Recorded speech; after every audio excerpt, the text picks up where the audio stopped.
Why are there so many of them in the priority boarding area? Do not they know their place? The woman's cutting whisper sliced through the general hum of Gate 42B at JFK International Airport, causing several heads to turn and faces to darken with disapproval. The terminal was packed with the particular brand of controlled chaos that defined modern air travel. Fluorescent lights cast a harsh glow over weary travelers sprawled across rows of uncomfortable seating. The smell of burnt coffee from the nearby kiosk mingled with the antiseptic scent of industrial cleaning products and a hint of anxiety. Delta Airlines Flight 237 to London Heathrow was now officially delayed by 45 minutes. The digital board had just updated, triggering a collective groan from the waiting passengers. Business travelers checked watches and made frustrated calls. Families tried to distract increasingly restless children, and solo travelers slumped deeper into their devices, resigned to their fate. Outside the floor-to-ceiling windows, a gleaming Boeing 777 sat at the gate, tantalizing in its massive, immobile presence. Ground crew scurried around it like ants servicing a sleeping giant. The June sky beyond was turning a deepening shade of blue as evening approached, the kind of perfect flying conditions that made the delay all the more irritating. The gate attendant's voice crackled over the PA system, her practiced tone of apology doing little to soothe the collective frustration. "Ladies and gentlemen, we apologize for the delay of Delta Flight 237 to London Heathrow. We are currently awaiting the arrival of connecting passengers from Chicago. We expect to begin boarding in approximately 30 minutes. We appreciate your patience." No one looked patient. A businessman in a rumpled suit paced near the windows, his Bluetooth headset blinking as he gesticulated to an unseen colleague. A young couple sat on the floor against the wall, sharing earbuds and leaning into each other. A mother tried to entertain twin toddlers with a picture book, her face a mask of exhaustion. And then there was the woman at the counter, the one who had just made her prejudiced whisper audible enough for nearby passengers to hear. She stood out not just because of her volume, but because of her immaculate appearance amidst the travel-worn masses. Her silver blonde hair was swept into a perfect chignon, not a strand out of place. Her cream-colored Chanel suit looked as though it had just been pressed, the gold buttons gleaming under the terminal lights. A Hermes scarf in vibrant blue draped artfully around her neck, and diamonds glinted from her ears and wrists as she gesticulated at the gate agent. "This is the third announcement," she continued, her voice carrying across the gate area. "First it was 20 minutes, then 30, and now 45. Do you people have any idea what you are doing? I have a schedule to keep important people waiting for me in London." The gate agent maintained a professional smile, but her eyes had glazed over with the particular 1,000-yard stare of someone who had heard it all before. Victoria Blackwell checked her Rolex for the 12th time in half as many minutes. The diamonds encircling the watch face caught the fluorescent light winking back at her like tiny conspirators. At 52, Victoria had mastered the art of aging expensively.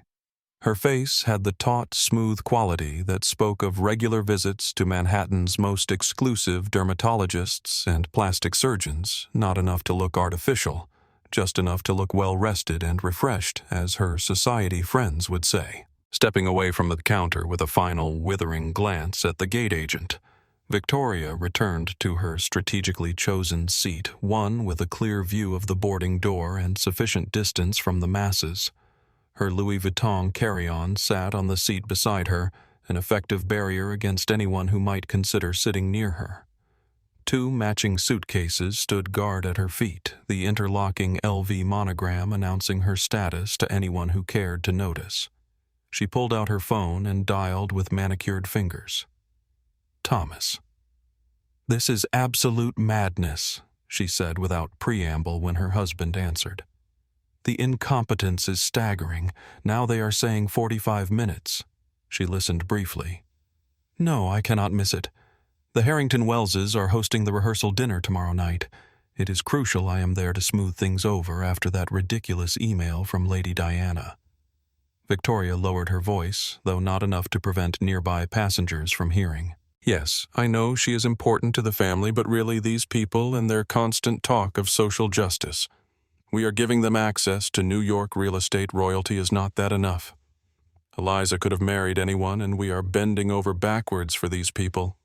She sighed dramatically, eyeing a family that had edged too close to her seating area. The mother caught Victoria's glare and steered her children in another direction. The wedding is 3 days away, Thomas. 3 days until our daughter marries into one of the oldest families in British aristocracy. Everything needs to be perfect. She paused, listening.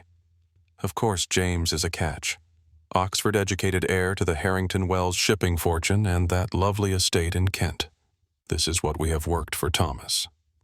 What Victoria did not say, what she did not need to say to Thomas, who understood implicitly, was that this wedding represented the culmination of a lifetime of careful social engineering. Victoria had not just raised a daughter, she had crafted an asset. Eliza had been guided through the right schools, the right summer programs, the right social circles, all with an eye toward this exact outcome. The Blackwells' considerable wealth from New York real estate was new money by British standards. This marriage would grant them the one thing their money could not buy directly: heritage legitimacy, true social standing. Like a pilot navigating through turbulent skies, Victoria had charted every aspect of Eliza's trajectory, from her education at exclusive private schools to her carefully curated study abroad experiences in countries where she might accidentally encounter the right sort of European aristocrats. Even Eliza's apparent rebellion, her insistence on attending art school rather than pursuing a more practical degree, had been subtly guided by Victoria, who recognized the cultural capital such training would provide in elite social circles. Now a 45-minute delay was threatening to unravel Victoria's carefully orchestrated arrival in London. The Harrington Wellses valued punctuality almost as much as they valued their centuries-old bloodline. Yes, I am in business class. Of course, she continued into the phone, her voice carrying that particular blend of irritation and superiority. I am not an animal, Thomas.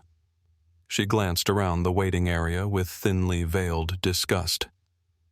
You should see what they are letting into airports these days. Everyone looks unwashed.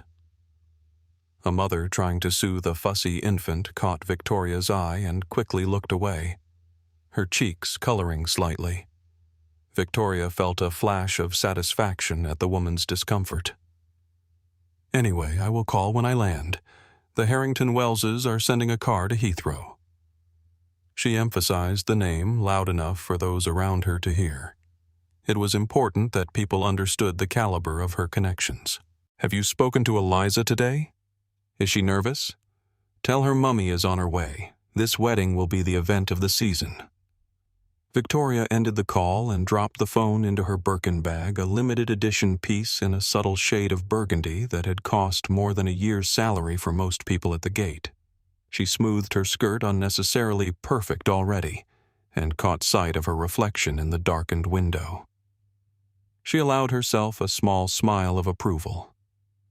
Despite the travel, despite the delay, despite the indignities of modern air travel, Victoria Blackwell looked exactly as someone of her station should: immaculate, untouchable superior. The boarding area continued to fill with travelers. Victoria shifted in her seat, pulling her bags closer. 45 more minutes in this purgatory of ordinary people. She could endure it, she told herself. After all, on the other side awaited her crowning achievement, becoming mother-in-law to aristocracy. The cheerful chatter of children broke through Victoria's self-satisfaction like an unwelcome alarm. She glanced up to see a family of 4 approaching her seating area. The parents were both in their early 40s, stylishly dressed in a way that spoke of money but not ostentation. The father, tall, with olive skin and salt and pepper hair at the temples, wore a perfectly tailored navy suit that even Victoria's critical eye had to acknowledge was of excellent quality. The mother, slender and elegant in tailored slacks and a silk blouse, had her dark hair pulled back in a sleek ponytail, minimal makeup accentuating her natural beauty. But it was the children who were making the noise, a boy of about 10, and a girl who looked around 8, both practically vibrating with excitement. "Mama, can we get the window seats on the plane?" the girl asked, her voice carrying. "I want to see when we are above the clouds." "Sophia, we will see what seats we have when we board," the mother replied in accented but perfect English. "Remember, we need to be patient." "Dad, how fast does the plane go?" the boy asked, his eyes wide. "Is it faster than your Tesla?" The father laughed, a warm sound that drew smiles from nearby passengers, all except Victoria, who pressed her lips together in displeasure. "Much faster, Daniel," he replied.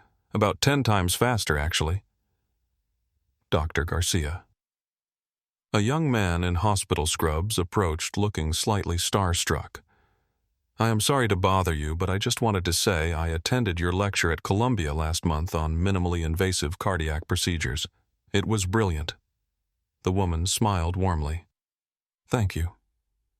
Are you doing your residency at Presbyterian?" "Yes, 2nd year," the young doctor replied eagerly. "Your techniques have already changed how we approach certain procedures." "That is wonderful to hear. Keep in touch. We are always looking for promising residents." As the young doctor walked away, Victoria could not help but overhear the husband's proud words to his wife. "Even on vacation you are changing lives, Elena." Dr. Elena Garcia smiled modestly. "It is nice to be recognized, but I am just ready for 2 weeks of family time. The hospital can survive without me." Michael Garcia checked his watch. "Should be boarding soon, at least business class." Victoria's eyes narrowed slightly. These people were in business class. She surveyed them again. The clothes were right, certainly. The Garcias had the polished look of successful professionals. But the children, those loud, exuberant children in business class, was supposed to be a sanctuary for people like her, not a playground. The Garcia family settled into seats not far from Victoria's. The children, while excited, were actually well-behaved, speaking in what most would consider reasonable voices. But to Victoria, their presence was an intrusion, their happiness an affront.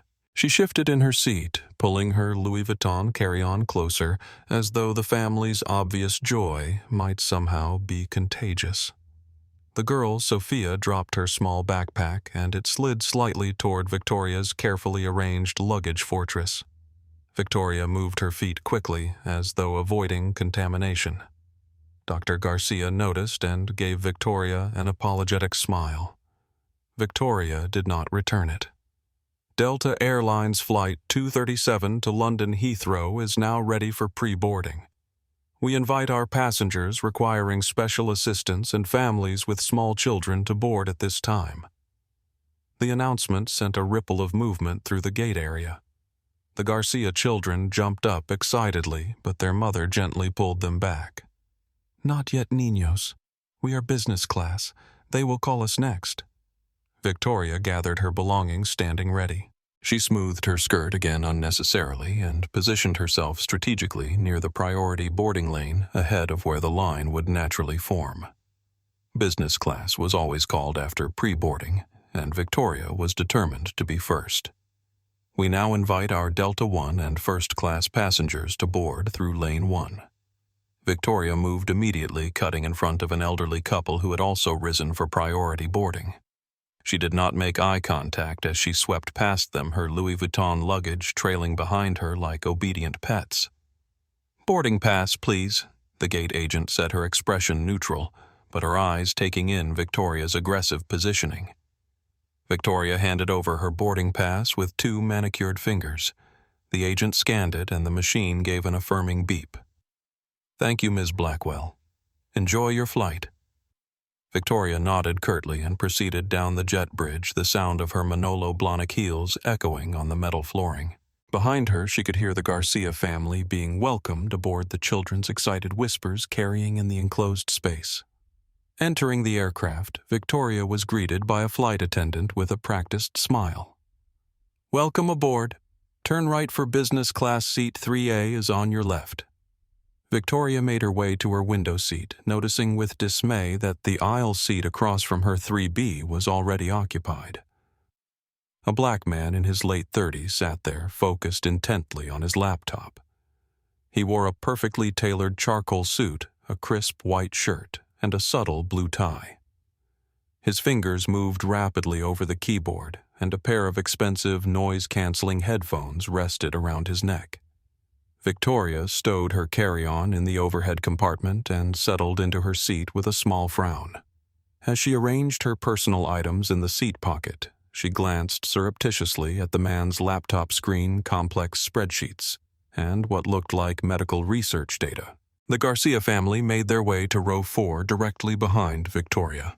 The children were quieter now, their excitement contained to wide eyes and whispered observations. "Look at the big seats," Sophia Danielle whispered, not quite quietly enough.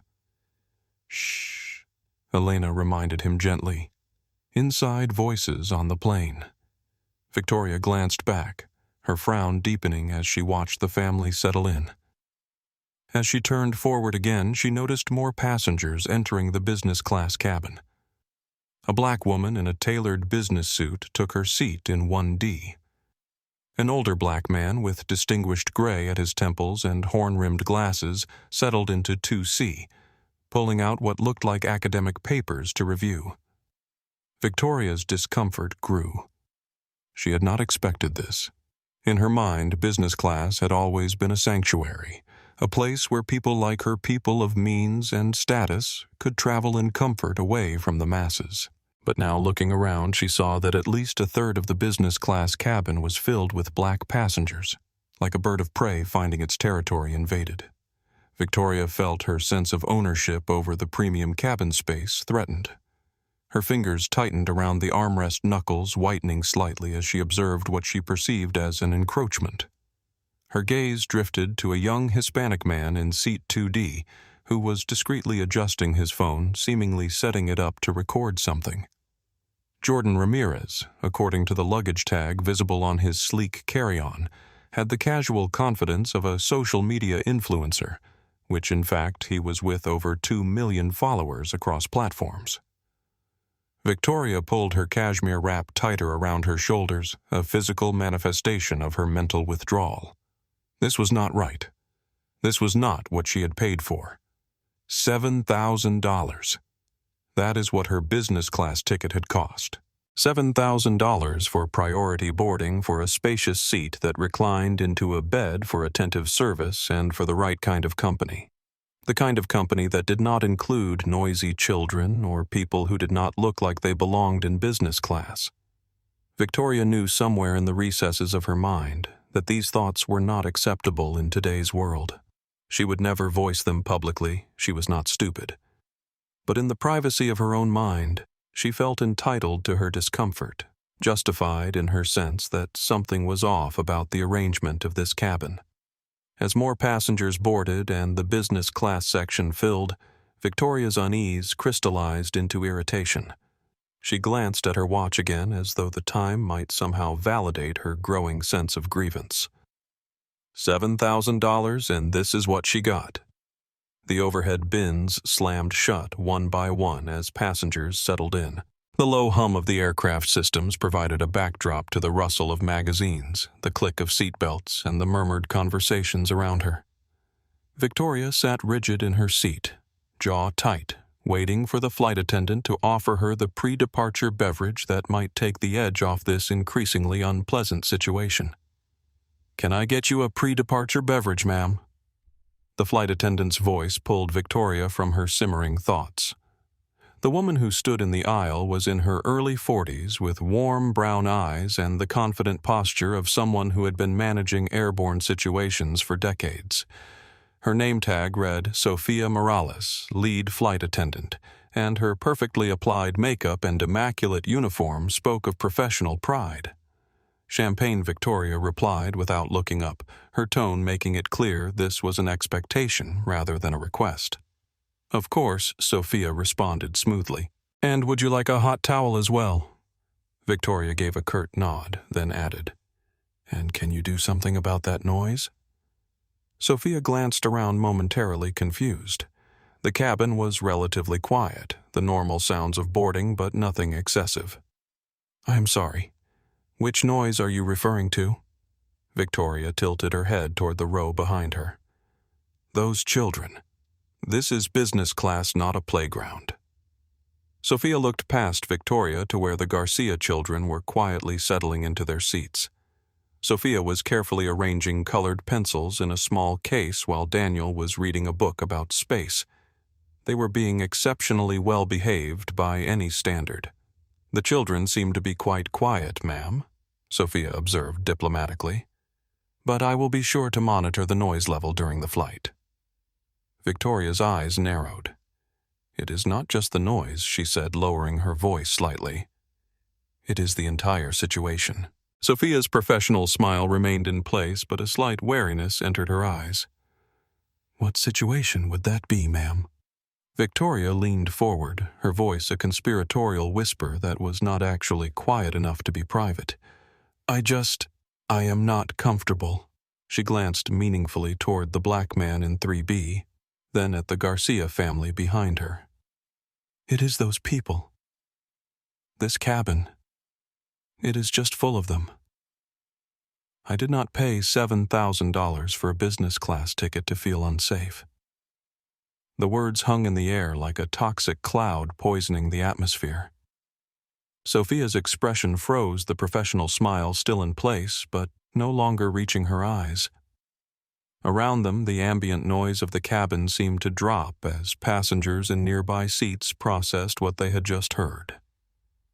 Dr. Andre Powell in seat 3B slowly removed his noise-canceling headphones, his expression carefully neutral, but his eyes sharp with awareness, behind Victoria Doctor. Elena Garcia's hand found her husband squeezing it in a silent signal. Michael Garcia unfastened his seatbelt and stood up, his tall frame imposing but his demeanor calm. Is there a problem here? He asked, his voice measured and authoritative. Sophia turned to him, her professionalism holding despite the situation. No, sir. I was just explaining to this passenger that the noise level is within our normal parameters. I am not talking about parameters, Victoria said, her composure cracking slightly. This is ridiculous. It is an American flight, not a charity case. I want to be moved. I demand it. Ma'am, Sophia said, her voice firm now. The cabin is full, and I will not tolerate discriminatory language on my flight. Your flight. Victoria laughed, a short barking sound that drew even more attention. You are a glorified waitress. I want to speak to the person in charge. I want to speak to the pilot right now. Jordan Ramirez in seat 2D had his phone subtly positioned, now the red recording light visible to those paying attention. His face remained neutral, but his fingers worked quickly to ensure he was capturing everything. Dr. Powell had fully removed his headphones now and was watching the scene unfold with the calculated assessment of someone who had seen similar situations before. He did not speak, but his presence, intelligent, composed, and undeniably aware, added a layer of tension to the moment. Ma'am, the captain is preparing for departure. I can assure you, Sophia began. Get him out here, Victoria insisted, her voice rising. Now, that won't be necessary. The new voice was deep resonant and came from directly behind Sophia. The curtain separating the galley from the cabin had been pulled aside. Standing there was a tall, commanding figure in a pilot's uniform. Captain Dominic Reynolds was in his late 40s with close-cropped salt and pepper hair and the straight-backed posture of someone with military training. His uniform was impeccable, the 4 stripes on his sleeves gleaming under the cabin lights. His face was impassive, his dark eyes taking in the scene with practiced assessment. And he was unmistakably a black man. Victoria's mouth opened, then closed. A flush crept up her neck, not embarrassment, but annoyance at being caught off guard. Captain Reynolds had come to check the final manifest with Sophia and had been standing in the galley unseen for the last 30 seconds. He had heard everything. His eyes did not immediately go to Victoria. First, he looked at the Garcia family. He gave them a slow, almost imperceptible nod of reassurance. He looked at Dr. Powell, who returned his gaze with silent understanding. He looked at Sophia, whose professional demeanor was holding, but who looked like she might be fighting back tears. Only then did Captain Reynolds turn his attention to Victoria Blackwell. He held her gaze for a long, silent 5 seconds.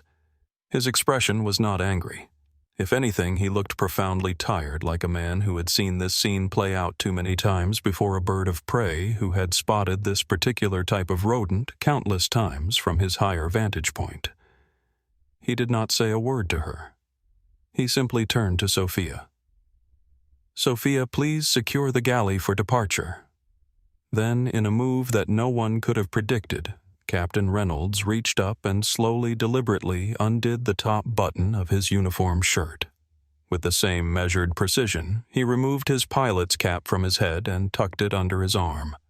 Without another word, he turned and walked back through the curtain into the cockpit. The cabin was utterly silent now. Every passenger in business class was watching the scene unfold. A moment later, First Officer Nathan Klein, a man in his early 30s with thinning blonde hair and wire-rimmed glasses, hurried out from the cockpit, his face ashen. He looked at Victoria in pure horror. "What did you do?" he whispered, his voice barely audible. Before anyone could respond, the plane's intercom crackled to life.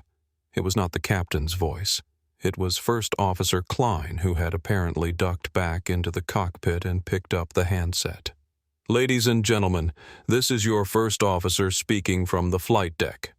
Due to an unforeseen and non-mechanical crew issue, the captain has declared himself unfit to fly. He has disembarked the aircraft. This flight is indefinitely delayed. We will need everyone to deplane and return to the gate. I repeat, all passengers must deplane." The cabin erupted in confusion and anger. Captain Dominic Reynolds had not arrived at this moment by accident.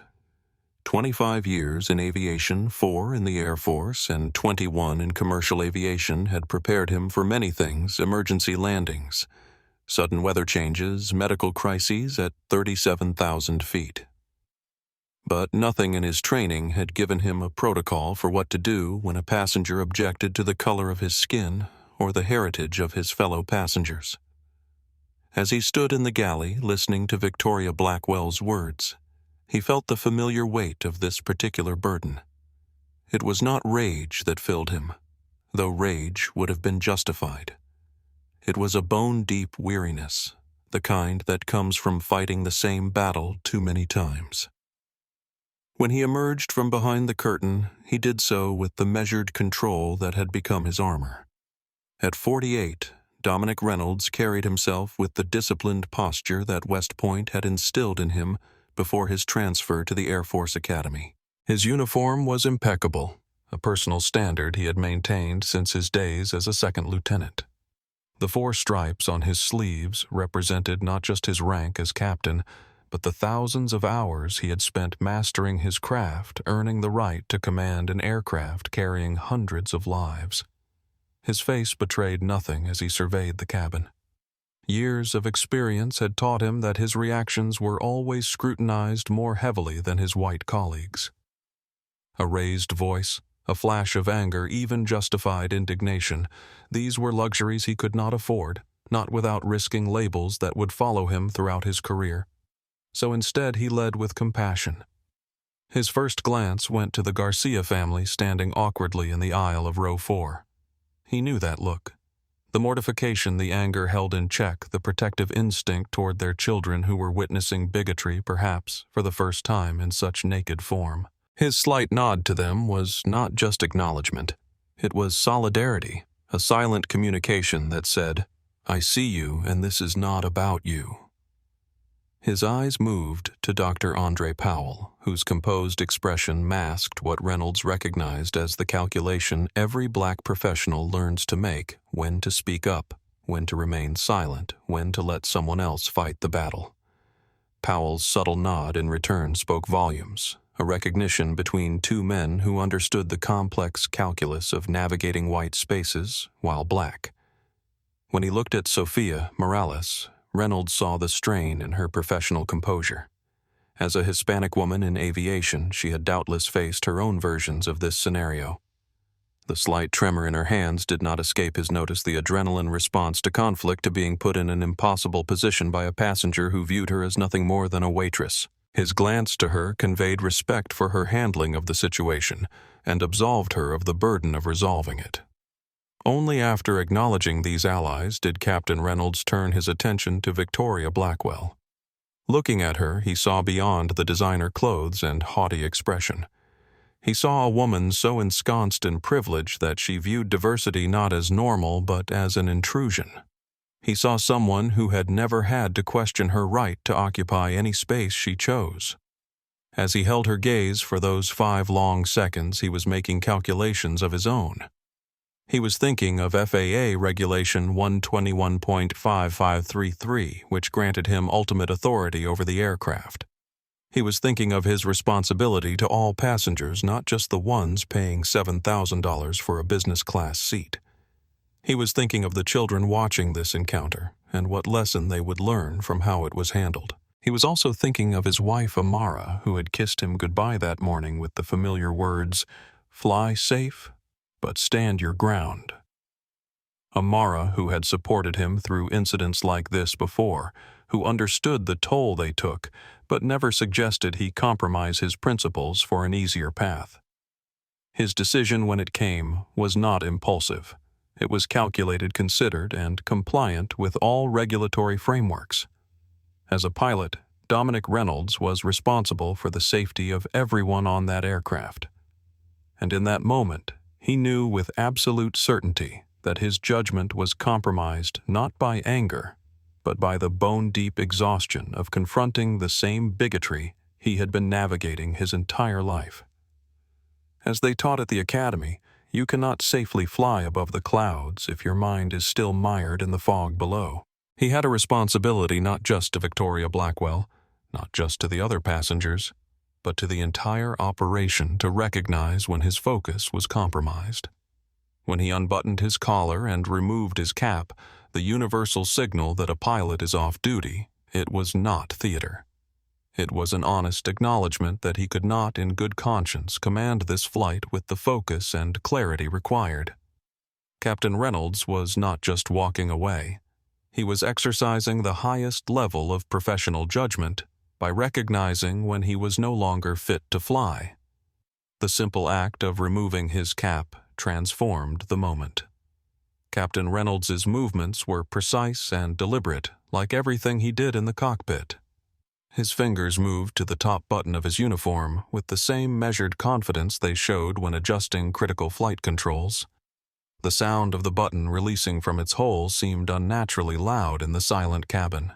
The slight movement of fabric as his collar loosened carried an unexpected weight of finality.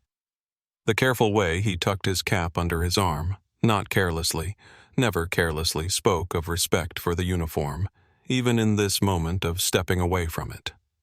These were not dramatic gestures. They were not meant for show or impact. They were the quiet, procedural movements of a man who had spent decades adhering to protocols. But in their very ordinariness, they became extraordinary, a peaceful but unmistakable act of resistance. Without a word to Victoria, without a sound of protest or a moment of confrontation, Captain Reynolds turned and walked back through the curtain. His footsteps were steady, his back straight. He did not slam the curtain shut behind him. That would have been a display of emotion he would not allow himself. Instead, the fabric settled back into place with a soft whisper that somehow seemed more definitive than any thunderous exit could have been. The cabin fell into a strange silence, not the usual pre-departure hush of passengers settling in, but the loaded silence that follows an unexpected turning point, a moment when everyone present realizes they are witnessing something significant.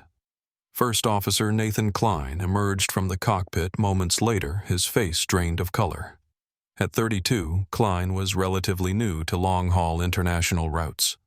He had been Captain Reynolds' first officer for just 3 months, but in that time had developed tremendous respect for the senior pilot's skill and judgment. Never had he imagined being thrust into a situation like this. Klein's eyes darted around the cabin, taking in the tableau, Victoria Blackwell still seated rigidly in 3A. Dr. Powell watching intently from 3B, the Garcia family standing in row 4, Sophia Morales frozen in the aisle, and at least a dozen other passengers all staring in stunned silence. "What did you do?" Klein whispered, the words escaping before he could think better of them. His gaze was fixed on Victoria, a mixture of horror and disbelief contorting his youthful features. Without waiting for a response, Klein ducked back into the cockpit. Seconds later, his voice came over the intercom, the slight tremor betraying his shock and the enormity of what was unfolding. "Ladies and gentlemen, this is your first officer speaking from the flight deck. Due to an unforeseen and non-mechanical crew issue, the captain has declared himself unfit to fly. He has disembarked the aircraft.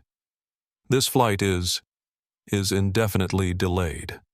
We will need everyone to deplane and return to the gate. I repeat, all passengers must deplane." The words fell like stones into a still pond, sending ripples of confusion through the cabin.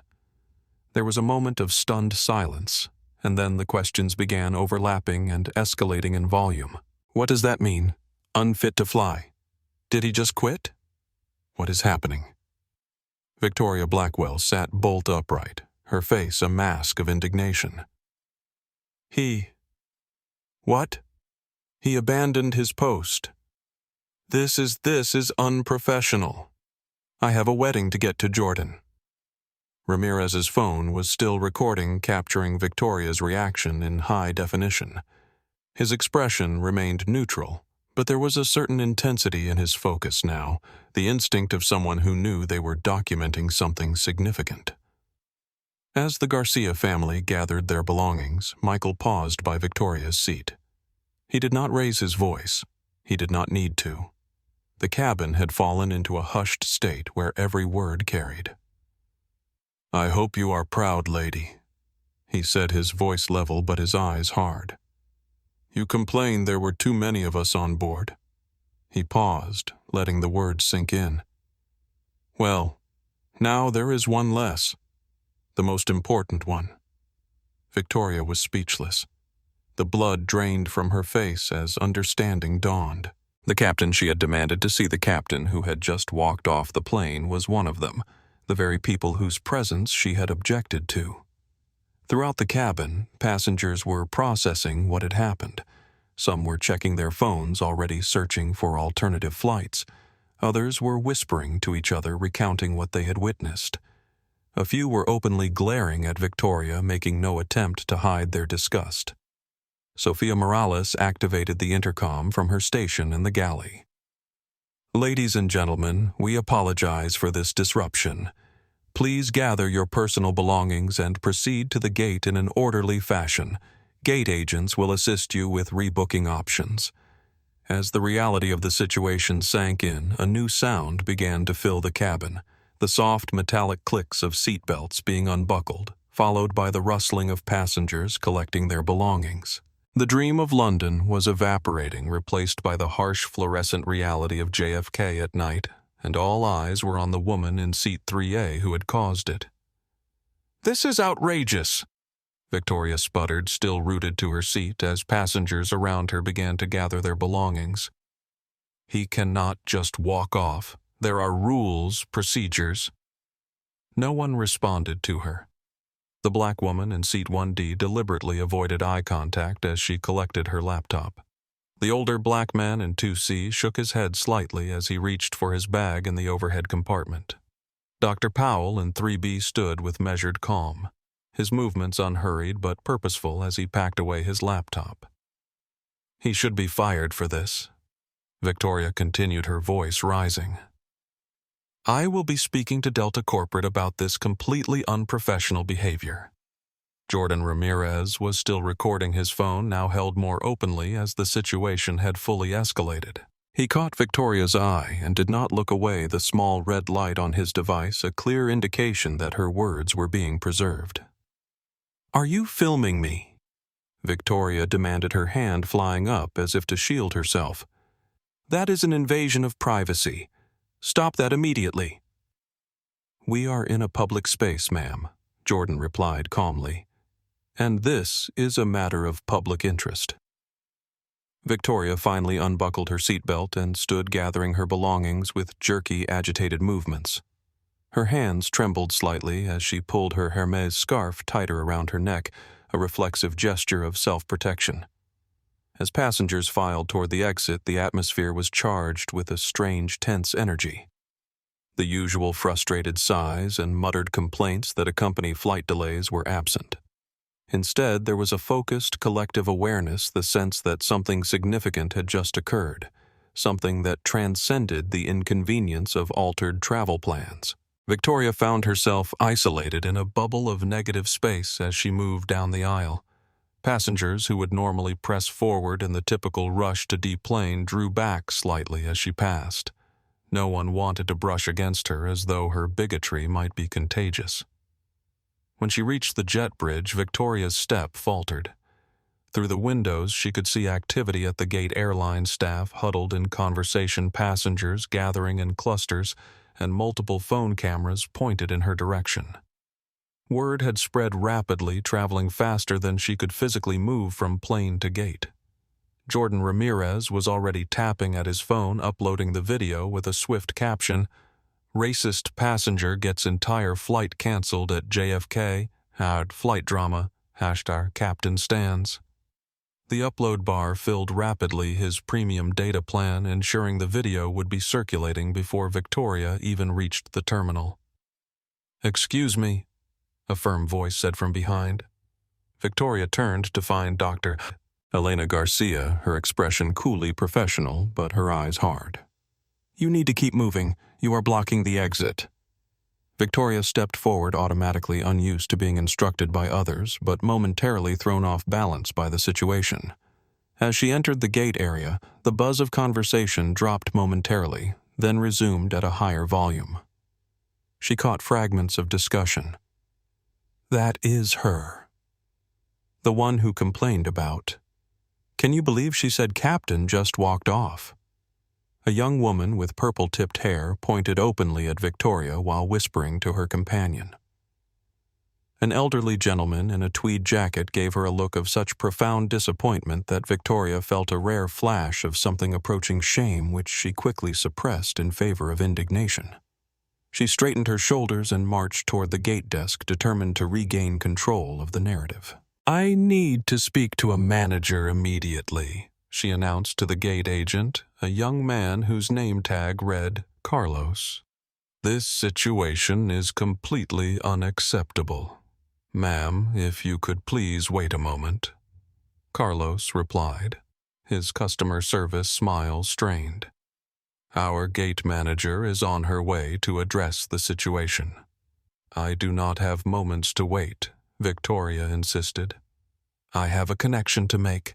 I need to be in London by tomorrow evening." From behind her came an unmistakably sarcastic laugh.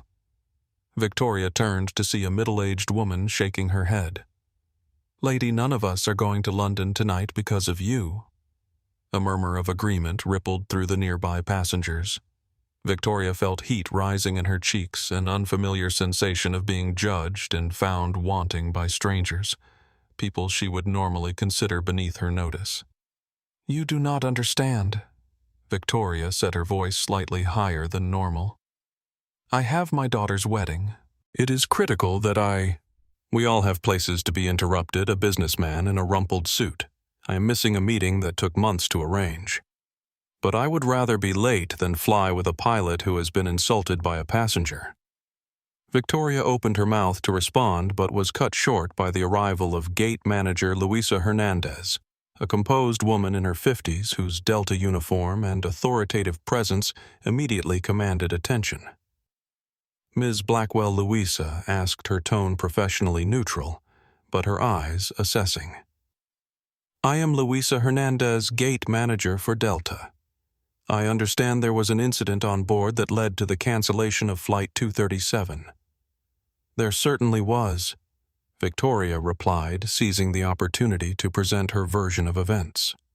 "Your captain abandoned his post without explanation.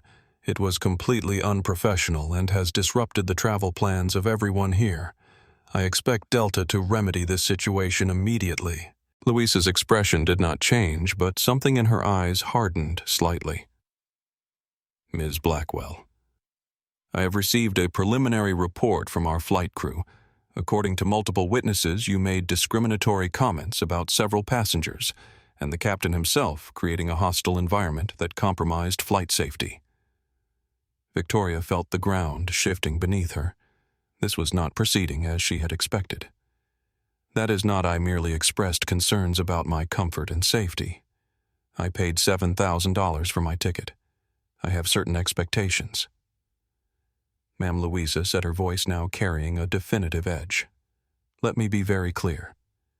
Under FAA regulations, the captain has absolute authority over the aircraft. If Captain Reynolds determined he was unfit to fly for any reason, that decision is final and within his rights as commander of the aircraft. Victoria felt a growing sense of disorientation, like a bird suddenly finding itself caught in a downdraft. This was not how these situations resolved in her experience. She was Victoria Blackwell. She made complaints. Others apologized. She expressed dissatisfaction. Others scrambled to appease her. The script had been flipped, and she was struggling to find her footing in this new reality where her privilege was not the determining factor. Now, regarding your onward travel, Louisa continued, consulting her tablet. I'm afraid all direct flights to London this evening are fully booked. Additionally, she paused, the slight hesitation pregnant with meaning. I need to inform you that, pending review of this incident, you are being placed on Delta's no-fly list. You will not be permitted to board any Delta flights until this matter is resolved. The words fell like a physical blow. Victoria actually took a step backward. No-fly list. You cannot be serious. Do you have any idea who I am? The question hung in the air, suddenly seeming hollow and pathetic even to Victoria's own ears. Around her, passengers watched the exchange with undisguised interest, many with phones raised, capturing her downfall in real time. Ms. Blackwell, Louisa replied evenly. At this moment, you are a passenger who has violated our non-discrimination policy and contributed to the cancellation of an international flight affecting over 300 people. That is the only relevant identity in this situation. Victoria's world, so carefully constructed and maintained, was beginning to crack around the edges. This is absurd, Victoria insisted, her voice pitched higher than usual. I want to file a formal complaint against Captain Reynolds for abandoning his responsibilities. I want to speak to whoever is in charge of pilot conduct. Luisa Hernandez maintained her professional demeanor, but there was a steely glint in her eye that had not been there moments before. Ms. Blackwell, you are certainly entitled to file a complaint. However, I should inform you that multiple passengers have already filed complaints against you, citing discriminatory behavior that created a hostile environment. She gestured discreetly toward the growing cluster of passengers near the gate desk. Dr. Andre Powell stood speaking quietly with a Delta representative, his expression serious as he recounted the events on the aircraft. The Garcia family was similarly engaged with another staff member. Jordan Ramirez was showing something on his phone to a third Delta employee, undoubtedly the video he had recorded. If you would like to speak with someone regarding pilot conduct, I can connect you with our passenger advocacy coordinator. Louisa offered her tone, making it clear this was a formal process rather than the customer service capitulation Victoria was accustomed to receiving. Yes, I would, Victoria replied, struggling to maintain her composure. One moment, please. While Louisa made a call, Victoria became increasingly aware of the activity around her. Gate agents were busily rebooking passengers, printers churning out new boarding passes as arrangements were made. Announcements echoed through the terminal about the canceled flight and alternative options. And through it all, she felt the weight of glances, the unmistakable sensation of being observed, judged, and found wanting. A few minutes later, a tall black man in a tailored suit approached. His Delta ID badge identified him as Terrell Jackson, Passenger Advocacy Coordinator. Ms. Blackwell, he greeted her with professional courtesy, but notably without warmth. I understand you wish to file a complaint about Captain Reynolds' decision to remove himself from duty." "That is right," Victoria said, straightening her spine and gathering the remnants of her dignity. His behavior was completely unprofessional. He abandoned his post because of a simple comment about passenger comfort. Hundreds of people are inconvenienced because he was too sensitive to handle criticism. Terrell's expression remained neutral, but he took a moment before responding, a deliberate pause that made Victoria uncomfortably aware of how her words might sound to others. "Ms. Blackwell, I would like to explain a few things about aviation regulations, if I may." He began, his tone measured and educational rather than confrontational. Under FAA Regulation 121.533, the pilot in command, in this case Captain Reynolds, has full and final authority over the operation of the aircraft. This includes the responsibility to ensure they are fit to fly. He opened a tablet and pulled up an official-looking document. The regulation specifically states that the pilot in command shall discontinue the flight when, in the pilot in command's judgment, the flight cannot safely be completed. This determination is entirely at the captain's discretion. Victoria blinked momentarily, thrown by the shift from customer service platitudes to regulatory specifics. But there was nothing unsafe about the flight. The weather is clear, the plane was fine. Safety encompasses more than mechanical or weather conditions, Terrell explained patiently. It includes the psychological state of the crew. If a pilot determines that their judgment or concentration has been compromised for any reason, they are not only permitted but required to remove themselves from duty. He continued, his voice taking on a more pointed edge while maintaining professional courtesy.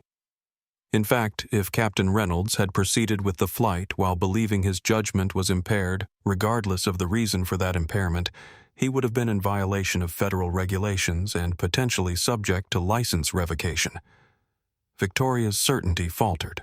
This was not proceeding according to the script she was accustomed to, where her complaints were met with apologies and accommodations. "Now, regarding your travel plans," Terrell continued, consulting his tablet. "As Ms. Hernandez mentioned, you have been temporarily placed on Delta's no-fly list pending a full review of today's incident. This is standard procedure when there is an allegation of discriminatory behavior that disrupts flight operations." "And how long does this review take?" Victoria asked, the reality of her situation beginning to sink in. "Typically, 7 to 10 business days," Terrell replied. "During that time, our customer relations team will gather statements from crew members and passengers, review any available documentation or recordings, and make a determination about whether your actions violated our contract of carriage." Victoria's phone buzzed in her hand. She glanced down to see a text from her husband. "What is happening? There is a video going viral of you on a Delta flight. People are tagging our company accounts. Call me immediately." The ground seemed to shift beneath her designer heels. This was not just a travel inconvenience anymore. This was bleeding into her real life, her carefully constructed world of privilege and social standing. As for alternative travel arrangements, Terrell continued, seemingly oblivious to her internal panic. "While you cannot fly Delta, at this time we can provide contact information for other carriers. However, I should note that most flights to London this evening are fully booked due to the summer travel season. The earliest available options would likely depart tomorrow afternoon." Tomorrow afternoon? Victoria's mind raced with the implications. She would miss the rehearsal dinner entirely. She had promised Lady Diana Harrington Wells that she would be there to help finalize the seating arrangements, a task of critical diplomatic importance given the complex social hierarchies at play. "This is unacceptable," she said, but the words lacked their earlier conviction. "I need to be in London by tomorrow evening." "I understand your frustration," Terrell said, his tone suggesting he understood far more than just her travel inconvenience. "Unfortunately, these are the options available under the circumstances." Victoria's phone buzzed again. This time it was a text from her daughter, Mom. "What have you done?" James's mother just called. "She saw a video of you making racist comments on a plane. Please tell me this is not real. Reality was collapsing around Victoria Blackwell. The carefully constructed facade of her life, the social standing, the respect commanded by her wealth and position was crumbling in real time, and she was powerless to stop it. For perhaps the first time in her adult life, her money and status were not enough to shield her from the consequences of her actions.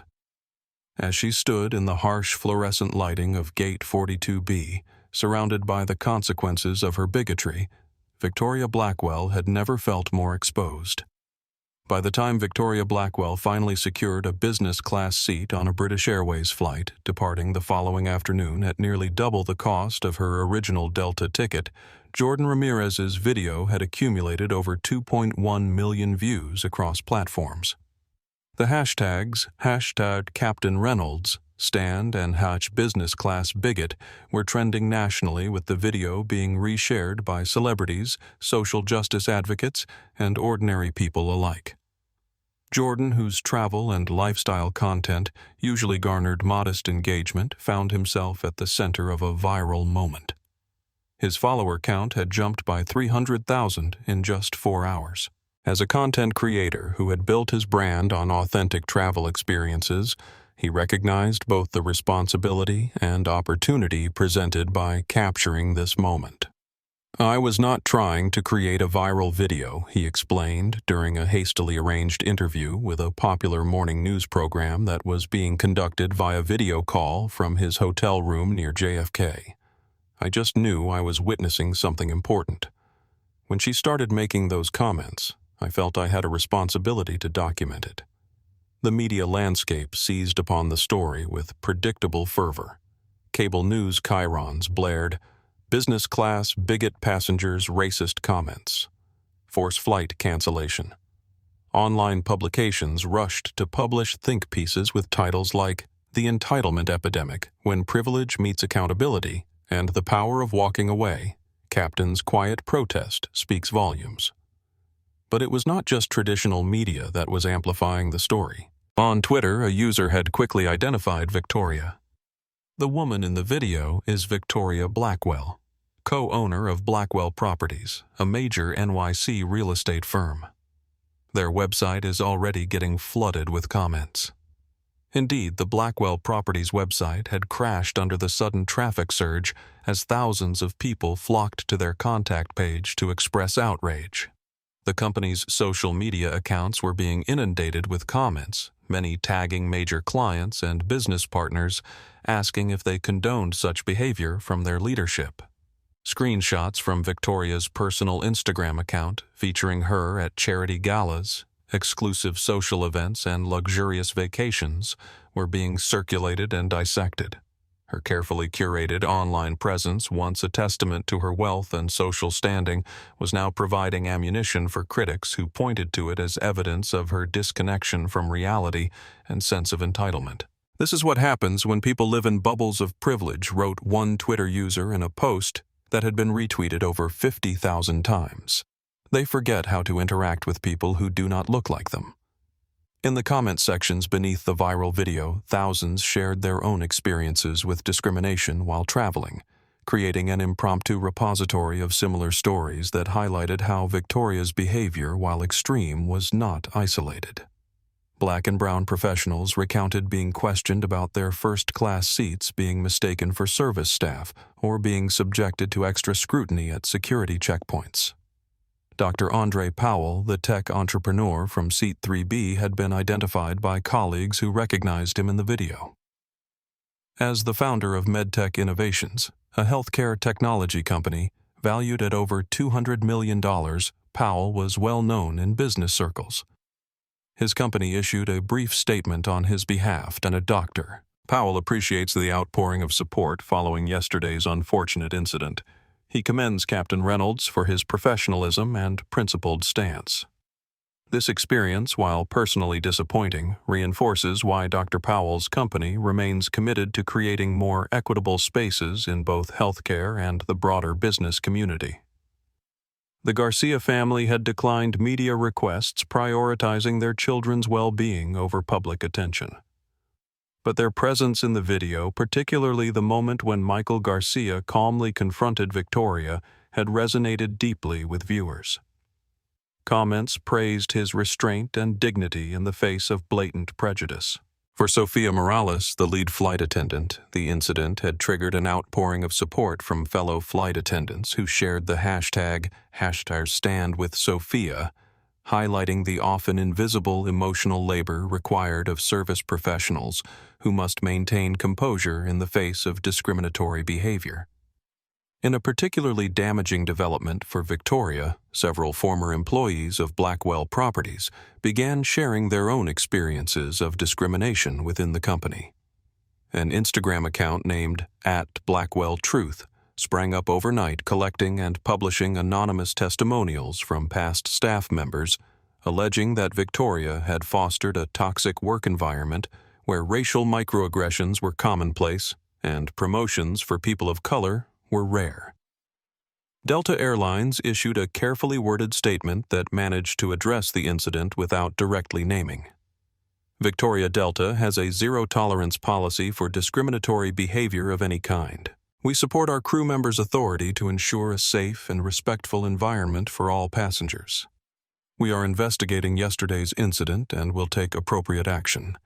We apologize to the passengers whose travel was disrupted and are working to accommodate them on alternate flights. As Victoria sat alone in the sterile comfort of an airport hotel room, desperately trying to reach her increasingly distant husband by phone, the story continued to unfold without her input or control. Her name was being discussed on national television. Her face was appearing in news segments. Her words were being dissected and condemned by strangers around the world. The private bubble she had inhabited for so long, where wealth insulated her from consequences and status, granted her immunity from criticism, had been irreparably punctured. And the air was rushing out at an alarming rate. At home in his modest colonial in Westchester County, Captain Dominic Reynolds sat in his study, the evening news muted on the television in the corner. The screen showed footage of JFK Airport with a headline about the incident, but he had turned off the sound half an hour ago. He did not need to hear the commentary. He had lived it. His wife Amara entered with 2 mugs of tea, setting one beside him before taking a seat in the adjacent armchair. At 45, Amara Reynolds carried herself with the quiet confidence of a woman who had built a successful career as an education policy consultant while supporting her husband through the unique challenges of being a black pilot in a predominantly white industry. "You have been quiet?" she observed, her voice gentle but direct. "Talk to me, Dom." Dominic sighed, running a hand over his close-cropped hair. "I keep wondering if I made the right call." "You know you did," Amara replied without hesitation. "Do I?" He turned to face her fully. 300 passengers had their plans disrupted. Some of them missed connections, important meetings, family events. And whose fault is that? Amara asked, her tone sharpening slightly. "Not yours. You did not create that situation." Dominic nodded, acknowledging the truth in her words, even as he wrestled with the weight of his decision. His phone buzzed with another text message, the 16th in the past hour. This one was from Captain Malik Johnson, a fellow black pilot and longtime mentor. "Just saw the news. You did exactly what I would have done. Call me when you can." The support was overwhelming and unexpected. In the hours since the incident, Dominic had received messages from colleagues across multiple airlines, from his former Air Force squadron mates, and from the small but tight-knit community of black commercial airline pilots. The Airline Pilots Association had already contacted him, assuring him of their full support and legal backing if needed. "The airline called," he said to Amara. "Senior VP of Flight Operations said they are standing behind my decision 100%. Amara raised an eyebrow. "They had better. You followed protocol to the letter. Publicly, they have to be more measured," Dominic continued. "Corporate PR is walking that tightrope, condemning discrimination while not alienating passengers who might sympathize with her viewpoint." "There is always a tightrope," Amara murmured, a trace of bitterness in her voice. She had seen firsthand how her husband navigated spaces where the rules were different for him than for his white colleagues. How a raised voice, a moment of frustration, or even a direct confrontation of racism could be career-ending for a black pilot in ways it never would be for others. Dominic's phone rang his daughter Zoe, calling from Howard University, where she was studying aerospace engineering. You are trending," she exclaimed as soon as he answered, her voice a mixture of pride and concern. "So I have heard," he replied, a small smile finally breaking through. "How are you holding up? Are you getting any unwanted attention from this?" "Do not worry about me," Zoe said firmly. "My friends are all saying you are a hero. One of my professors used you as an example in class today about ethical leadership and standing your ground." After reassuring Zoe that he was fine and promising to visit soon, Dominic ended the call and turned back to Amara. "She sounds proud of you," Amara observed. "As she should be." "I did not do it to be a hero or to make a statement," Dominic said quietly. "I did it because I could not safely operate that aircraft. Not after that. Not with the anger I was feeling." "That is exactly why it was the right decision," Amara pointed out. "You put safety first, just like you were trained to do. The fact that it also happens to be a powerful statement about human dignity is a bonus." Dominic nodded, some of the tension finally leaving his shoulders. In his 25 years of flying from F-16s for the Air Force to commercial aircraft, he had faced countless challenging situations. He had made emergency landings in bad weather, navigated equipment malfunctions at 37,000 feet, and guided nervous first officers through turbulence. But none of those situations had tested his professional judgment like today's incident. His phone buzzed again. This time, it was a message from First Officer Nathan Klein. "Just wanted to check in, sir. The crew is behind you 100%. What you did today is something I will remember for my entire career." This, perhaps more than anything, validated his decision. Nathan was young, still finding his footing as a pilot. The example Dominic set today, prioritizing both safety and dignity, would shape how Nathan approached similar situations in the future. "I am not sure what happens next," Dominic admitted to Amara. "The airline says they want me back in the rotation as soon as I feel ready. There is talk of promoting me to the standards and training division. Whatever comes next," Amara said, reaching for his hand, "you will face it the same way you have faced everything else, with integrity. That woman on the plane, she thought she had all the power because of her money and her privilege.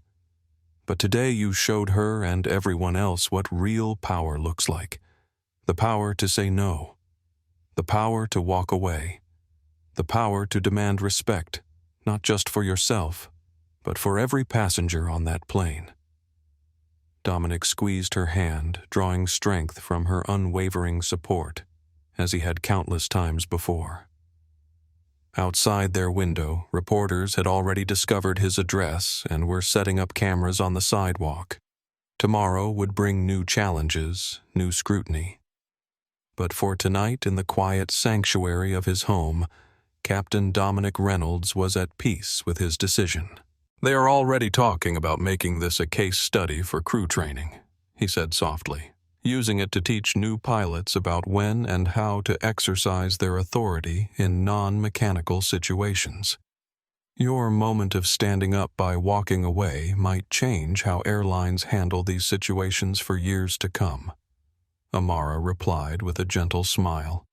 "Sometimes the most powerful legacy is not what you build, but what you refuse to accept." Victoria Blackwell's hotel room at the JFK Airport Marriott had become a war room of desperate damage control. Her Louis Vuitton luggage stood untouched by the door while she paced the carpeted floor. Her Manolo Blahniks discarded her perfect chignon, coming undone strand by strand. "I need to speak with Thomas immediately," she insisted to her husband's executive assistant, who had been running interference for the past 2 hours. "This is a family emergency. I am sorry, Mrs. Blackwell, but Mr. Blackwell is in an emergency board meeting and cannot be disturbed," the assistant replied, her voice professionally neutral but notably cooler than usual. "He asked me to inform you that he will call when he is available." Victoria ended the call with a frustrated tap and immediately dialed her travel agent, a woman who had arranged Victoria's luxury travel for over a decade and who had never failed to secure impossible reservations or last-minute accommodations. "Margot, I need options. Any options to get to London by tomorrow evening," Victoria said, dispensing with pleasantries. "Money is no object." Margot's usually warm voice was noticeably reserved. "I have been searching since we last spoke, Victoria. There are simply no commercial flights available that would get you there in time. I have checked every airline, every possible connection." "What about private?" Victoria pressed. "Charter a jet if necessary." "I did inquire," Margot replied carefully. "The quotes are substantial. We are looking at approximately $85,000 for a last-minute transatlantic private charter, and even then there is limited availability due to a major financial conference in London this week." Victoria blanched at the figure but did not blink at the cost. "Book it. Whatever it takes." I should mention Margot added her tone, becoming even more careful, that some of the charter companies have seen the video. 2 have already declined to work with you specifically. Victoria felt as though she had been slapped. "Excuse me, they are refusing my business. Do they have any idea who I am?" "That is precisely the issue," Victoria Margot said quietly. "They do know who you are now. Everyone does." After ending the call with a promise from Margot to continue searching for options, Victoria finally forced herself to open social media. Her Instagram notifications had exploded, thousands of new comments on her most recent posts, most of them hostile. Her company's Facebook page was being flooded with 1-star reviews. Her daughter Eliza had set all her accounts to private. A text came through from a number Victoria did not recognize. "Is it true the business-class bigot is Victoria Blackwell from Blackwell Properties, asking for the internet?" She deleted it immediately, hands shaking. How had someone gotten her personal number? She changed her settings to only accept messages from contacts, but the damage was already spreading beyond digital spaces. Her phone rang a client she had been cultivating for months, a tech billionaire looking to invest in Manhattan real estate. "Victoria," he began without greeting, "I am calling to let you know we will be going in a different direction with our property search. Given the current situation, I do not think our partnership would be beneficial to either party." "Jonathan, whatever you have heard," Victoria started. "I have seen the video, Victoria," he cut in. "Everyone has. I cannot associate my brand with this kind of publicity. I am sure you understand. It is just business. Just business." The irony was not lost on Victoria. How many times had she used that exact phrase when dropping a property or a client that no longer served her interests? How many times had she discarded people who were no longer useful to her social climbing in a desperate bid to salvage something from the wreckage Victoria called her crisis management firm, Archer Communications, which handled PR for Blackwell Properties? The call went straight to voicemail. Minutes later, an email arrived from Samantha Archer herself. "Victoria, after careful consideration, Archer Communications has made the difficult decision to terminate our professional relationship with Blackwell Properties effective immediately. The values demonstrated in the widely circulated video are fundamentally incompatible with our agency's core principles. As you will understand, this decision is final and non-negotiable. Samantha Archer, CEO, Archer Communications." Victoria stared at the screen in disbelief. Being dropped by a PR firm, the very people paid to manage public relations disasters, was an unprecedented blow. It suggested that her situation was beyond the pale of normal damage control, that she had crossed a line that even professional spin doctors would not touch. With mounting desperation, Victoria attempted to reach out to several of her closest social allies, women who had sat on charity boards with her, who had attended her exclusive dinner parties, who had been photographed alongside her at Metropolitan Museum galas. Each call went unanswered. Each text received at best a terse, "cannot talk now" response. As the afternoon wore on, the calls and texts continued, some from genuine friends expressing concern, but most from business associates and social connections creating distance. The president of the Metropolitan Museum Gala Committee, where Victoria had secured a coveted table near the celebrities for the past 3 years, left a carefully worded voicemail about reassessing table arrangements. The chair of the Central Park Conservancy, where Victoria was a major donor, sent an email suggesting she might want to keep a low profile at the upcoming fundraiser. Even the doorman at her Upper East Side building had called to inform her that reporters were gathered in the lobby asking questions about her and taking photos of the entrance. Her phone rang again, this time the number of her daughter's future mother-in-law, Lady Diana Harrington Wells. Victoria stared at the screen, her finger hovering over the accept button. Taking a deep breath, she answered. "Diana." She began adopting her most gracious tone. "I was just about to call you.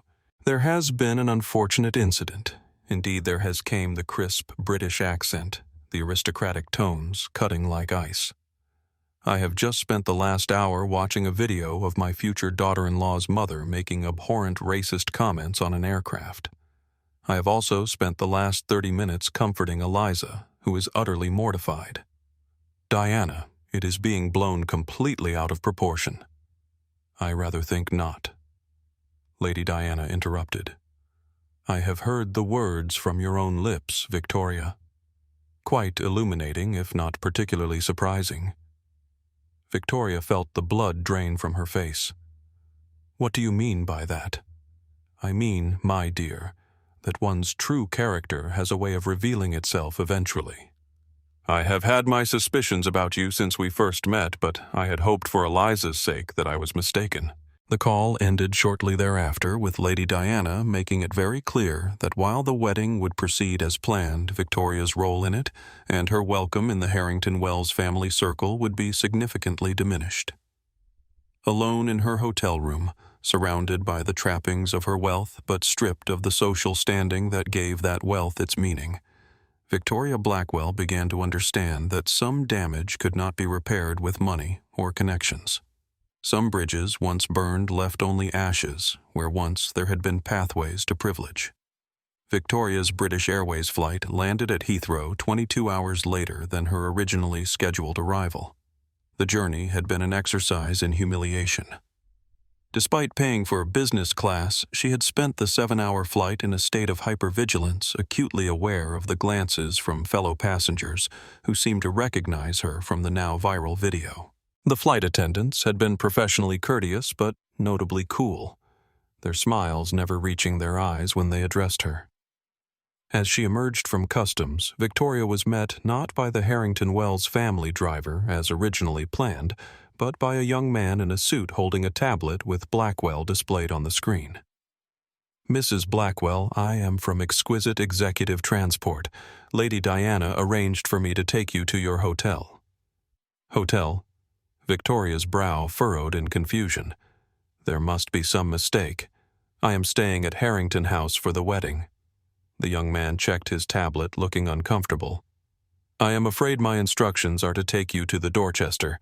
Your luggage has already been redirected there." Victoria's cheeks flushed with a mixture of embarrassment and anger. "There has been a misunderstanding. Call Lady Diana immediately." "Ma'am, I am just the driver," he replied apologetically. "Perhaps you could sort this out directly with the family." The drive into central London was silent and tense. Victoria stared out the window at the passing scenery without seeing it, her mind racing with increasingly desperate scenarios. By the time she arrived at the Dorchester, admittedly one of London's finest hotels, but not the ancestral family estate where the wedding party was gathered, Victoria was oscillating between rage and panic. The front desk had indeed been expecting her with a suite reserved under her name billed to her own credit card. She noted bitterly not the Harrington Wells account as originally arranged. On the desk in her suite was an envelope bearing the Harrington Wells family crest. Inside was a note on heavy cream stationery written in Lady Diana's elegant hand. "Victoria." In light of recent events, we feel it would be best for all concerned if you maintained a certain distance from the main wedding party. Eliza is understandably distressed and requires time to process her feelings about your behavior. James and I believe this arrangement will provide the necessary space while still allowing you to attend the ceremony itself. You will find an updated itinerary enclosed. Please note that your participation in pre-wedding activities has been adjusted. Diana Harrington Wells. The adjusted itinerary made Victoria's diminished status painfully clear. She had been disinvited from the rehearsal dinner that evening. Her place at the mother of the bride tea the following morning had been eliminated. The seating chart for the wedding ceremony had been revised, moving her from the front row to the third row, separated from the immediate family. Victoria sank onto the suite's elegant sofa, the letter clutched in her trembling hand. This was meant to be her triumph, her crowning achievement as a social strategist. For 25 years, she had carefully guided Eliza's path. The right schools, the right activities, the right friends, all culminating in this perfect marriage into British aristocracy. Now, instead of being celebrated as the architect of this social coup, she was being hidden away like an embarrassing family secret. Her phone rang Eliza's ringtone. Victoria lunged for it, desperate to hear her daughter's voice to explain to make things right. "Eliza, darling, there has been a terrible misunderstanding. Stop." Eliza's voice was cold in a way Victoria had never heard before. "Just stop, Mother. I have seen the video. Everyone has seen it. Do you have any idea what you have done? Sweetheart, it is being blown completely out of proportion. That captain overreacted." "No, he did not." Eliza cut in sharply. "If anything, he showed remarkable restraint. I could not believe what I was hearing. That was my mother talking about those people as if they were somehow less deserving of basic respect." "Eliza, please. Do you know what is happening right now? James's extended family is arriving from all over the world. His cousins from Barbados, his uncle from Nigeria, his grandmother's family from India. The Harrington Wells family has been multiracial for 3 generations, Mother. Did you ever bother to learn anything about them beyond their title and their money?" Victoria was speechless. She had seen photos of Lady Diana, of course a striking black British aristocrat whose family connections dated back centuries. But in her laser focus on the social advancement the marriage would bring, she had somehow overlooked or deliberately ignored the full picture of the family Eliza was joining. "The rehearsal dinner is in 2 hours," Eliza continued, her voice tight with controlled emotion. "Lady Diana thinks you should not be there, and I agree. Maybe by tomorrow I will be ready to see you. But right now I can barely stand to hear your voice." The call ended, leaving Victoria alone in the luxurious suite surrounded by all the trappings of wealth, but stripped of the one thing her money could not buy: her daughter's respect. For the first time in her adult life, Victoria Blackwell felt truly powerless. As she stood staring at her reflection in the hotel room mirror, Victoria was confronted with an uncomfortable truth. The woman who had so carefully crafted her daughter's life path had just become the greatest obstacle to her daughter's happiness. And no amount of money, social connections, or privilege could undo the damage she had caused. Victoria Blackwell's return to New York was marked by an eerie silence. The wedding, which had proceeded with Victoria relegated to a back row seat and excluded from family photos at Eliza's request, was now 3 days behind her. The coldness of her reception in London had been matched only by the frostiness of her journey home, where she had flown commercial despite her no-fly status, with Delta having miraculously resolved after the negative publicity for the airline became too great to bear. Her driver Ahmed, who had served the Blackwell family for over a decade, was uncharacteristically quiet as they drove from JFK to her Upper East Side penthouse. Victoria, still jet-lagged and emotionally drained, did not notice his reticence until they were halfway into Manhattan. "Ahmed, is everything all right? You are very quiet today."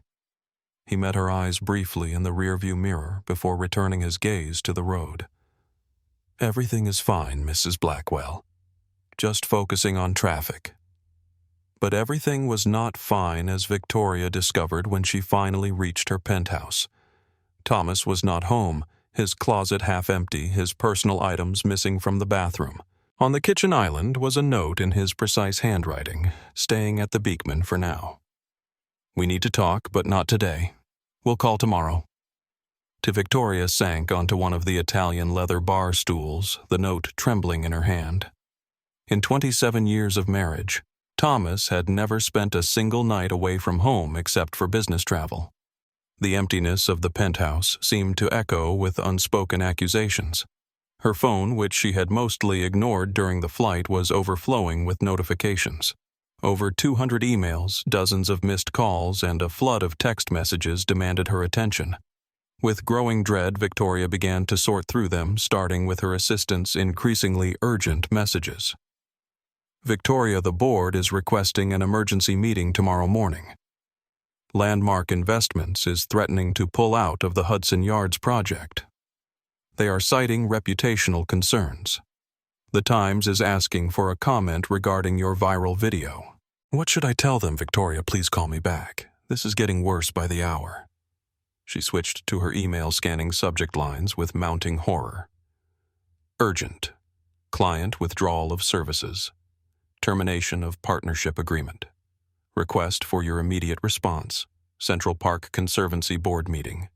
Agenda. Leadership review. Metropolitan Museum. Gala Committee. Seating revision. The most recent email from Blackwell Properties PR firm was the most alarming of all, Victoria. After multiple attempts to reach you over the past 5 days, we are formally notifying you that Archer Communications will be terminating our relationship with Blackwell Properties effective immediately.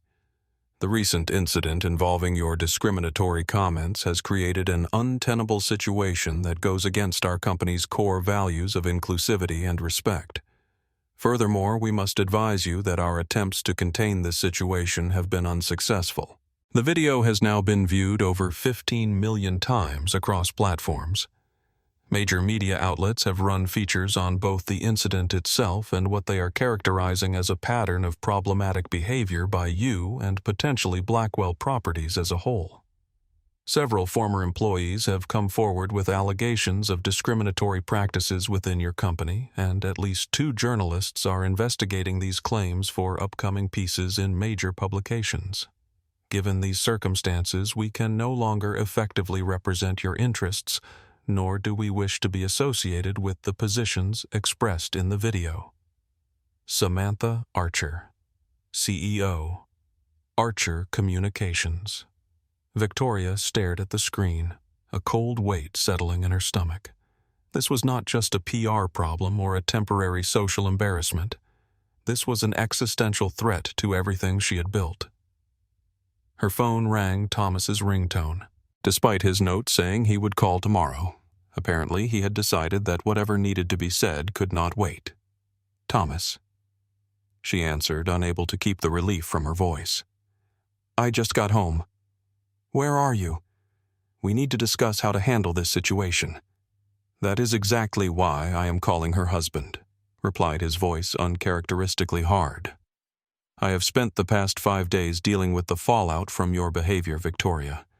Do you have any idea what is happening to the company? I have just started going through the emails. We have lost 3 major development partners. Thomas cut in. The Tribeca project is dead.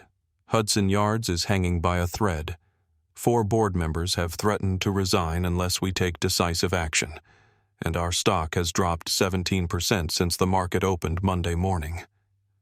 Victoria felt the blood drain from her face. Thomas, we can weather this. We will hire a crisis management team, issue a carefully worded statement. It is too late for that, Thomas interrupted again, his voice weary now rather than angry. The board has called an emergency meeting for tomorrow morning at 8. They are invoking the moral conduct clause in our corporate bylaws. They cannot do that, Victoria protested, panic rising in her throat. I am a founding partner. They cannot just remove me. They can, and they will, Thomas replied flatly. I have seen the votes. It is already decided. And you, Victoria's voice dropped to a whisper. Where do you stand in all this? There was a long pause before Thomas answered. I have spent 30 years building this company, Victoria. I have invested everything I have financially, professionally, personally. I cannot let it all collapse because of... He trailed off. Because of me. Victoria finished for him. You are siding with the board against your own wife. I am trying to salvage what can be salvaged, Thomas corrected. And right now that means creating distance between Blackwell Properties and the incident. The clinical way he referred to it, the incident, told Victoria everything she needed to know about where she stood. Not as his wife of nearly 3 decades, not as his partner in building an empire, but as a liability to be managed and mitigated. I have spoken with Gerald Thomas, continued naming their longtime attorney. He has prepared paperwork for a separation. Given the circumstances, he advises that we move quickly to protect remaining assets. A separation. Victoria repeated the words, not quite processing. Thomas, you cannot be serious. Over one comment on an airplane. It is not just one comment. Victoria Thomas sighed, sounding suddenly older than his 58 years. It is what that comment revealed. About you. About views you apparently hold that I never knew about or perhaps chose not to see. And now, everyone sees it. There is video, Victoria. Undeniable, unspinnable video of my wife, the co-founder of a company that manages properties in the most diverse city in America, expressing disgust at having to share space with people of color. Put so bluntly, even Victoria could not formulate a defense. The reality of her situation was finally fully sinking in. This was not a temporary social embarrassment or a PR challenge to be managed. This was the beginning of an avalanche that threatened to bury everything she had spent her life building. I have tried. Victoria Thomas continued after her extended silence. I have spent the last 5 days in non-stop meetings with clients, investors, and partners. I have personally called every major stakeholder. I have brought in every favor I am owed, but the damage is too extensive. People do not want to be associated with us with you right now. So you are abandoning me? Victoria asked, her voice small. I am doing what is necessary to save the company and our remaining assets, Thomas replied. The movers will come on Friday for my remaining things. I think it is best if you are not there when they arrive. Gerald will be in touch tomorrow after the board meeting with the formal separation agreement. I am sorry it has come to this, Victoria, but you have left us no choice. The call ended, and Victoria sat motionless in her designer kitchen, surrounded by Italian marble and Viking appliances, by the trappings of a success that was evaporating before her eyes. Outside the floor-to-ceiling windows, the Manhattan skyline glittered indifferently, a constellation of lights that had once seemed to bend to her will, but now felt as distant and cold as the stars themselves. Victoria thought of reaching out to her own crisis management contacts, but the email from Archer Communications made it clear that door was closed. She considered calling some of the powerful friends she had cultivated over decades, but the radio silence from her social circle in the days since the incident suggested that would be futile. For the first time in her adult life, Victoria Blackwell was truly alone with the consequences of her actions, with no power, privilege, or connections to shield her from the storm she had created. The first formal disinvitation arrived by email on a Tuesday morning 3 weeks after the incident, as Victoria had begun to think of it, adopting Thomas's clinical phrasing. The Metropolitan Museum Gala Committee expressed regrets that her table reservation needed to be reallocated due to unprecedented demand. Victoria, who had been securing prime positioning at the gala for the past 5 years through generous donations, recognized the polite fiction for what it was, the first official notification of her social excommunication. By Wednesday, the pattern was unmistakable. The New York Botanical Garden rescinded her invitation to chair the annual spring luncheon. The Lincoln Center informed her that her box seats for the symphony season had been inadvertently double-booked and offered orchestra-level seats instead, tucked discreetly in the back where she would not be visible to other patrons. The Central Park Conservancy suggested she might prefer to contribute anonymously to their upcoming fundraiser rather than attending in person. Each message was wrapped in a veneer of politeness, cushioned with passive voice and regretful tones, but the subtext was clear. Victoria Blackwell's presence had become toxic, her social capital reduced to zero in the span of 3 weeks. Like a bird suddenly finding its familiar migration routes closed, Victoria found herself disoriented in a social landscape that had been her natural habitat for decades.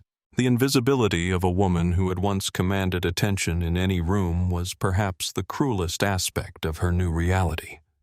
The country club was more direct. The membership committee, chaired by Margot Winters, who had once fawned over Victoria's connections to the Harrington Wells family, sent a formal letter indicating that her membership was under review following multiple complaints regarding conduct unbecoming a member. Her biometric access was temporarily suspended pending review, effectively barring her from the premises where she had spent countless Sundays brunching with fellow elites. Even her building the exclusive co-op where she and Thomas had occupied the penthouse for over a decade found subtle ways to communicate her changed status. The doorman, who had once greeted her by name with deferential smiles, now gave only the barest nod of acknowledgement. The elevator operator suddenly became fascinated with the control panel whenever she entered, avoiding eye contact entirely. The final indignity came when Victoria encountered Judith Abernathy, president of the co-op board, and once one of her closest social allies, in the mailroom. Victoria Judith acknowledged with a tight smile that did not reach her eyes. "I have been meaning to speak with you." Judith Victoria replied, attempting to maintain the warm familiarity that had characterized their relationship for years. "How are you? We should get lunch soon." Judith's smile became even more strained. "Actually, Victoria, that is what I wanted to discuss. The board has received concerns from several residents about the media attention surrounding the building." Victoria stiffened. "What sort of concerns? There have been photographers outside, reporters asking questions of the staff. It is creating a disturbance for residents who value their privacy." Judith's voice took on a practiced diplomatic tone. "We were hoping you might consider using the service entrance for the time being, just until things settle down." The service entrance, used by delivery personnel, maintenance workers, and household staff, never by residents and certainly never by someone of Victoria's stature. The suggestion was so shocking that Victoria could only stare at Judith, speechless for perhaps the first time in her adult life. "Of course, it is entirely up to you," Judith continued, misinterpreting Victoria's silence as consideration rather than shock. "We just thought it might be more comfortable for everyone concerned." I see Victoria finally managed her voice distant and hollow. "How thoughtful of the board to consider my comfort." Judith had the grace to look slightly embarrassed, but she did not retract the suggestion. "These are unusual circumstances, Victoria. I am sure you understand." But Victoria did not understand, not fully, not yet. She was still operating under the assumption that this was a temporary setback, a social challenge to be navigated with the same strategic finesse she had applied to her ascent. She still believed on some fundamental level that her wealth would insulate her from the worst consequences, that her status was dented but not destroyed. It was not until she returned to the echoing emptiness of her penthouse, Thomas now permanently relocated to a luxury condo downtown, that the reality began to truly sink in. On her marble counter was a pile of mail that had been gathering dust during her distracted weeks of damage control. Among the usual luxury catalogs and solicitations for charity donations was a plain white envelope with no return address. Inside was a single sheet of paper with a typed message: "People like you do not belong in New York. We know where you live. We are watching." Victoria's hands trembled as she set down the letter. This was not just social exile. This was something darker, more threatening. For the first time, she felt not just isolated, but vulnerable in a way her wealth had always previously shielded her from. The fortress of privilege she had constructed so carefully over decades was crumbling around her, and Victoria Blackwell was discovering just how exposed life could be when the protective barriers of money and status were suddenly stripped away. A moral conduct clause. Victoria stared at Gerald Weinstein, the silver-haired attorney who had represented the Blackwells for over 20 years. "That is absurd. We have been married for 27 years. Gerald adjusted his glasses, looking uncomfortable but resolute. "The prenuptial agreement is quite clear, Victoria.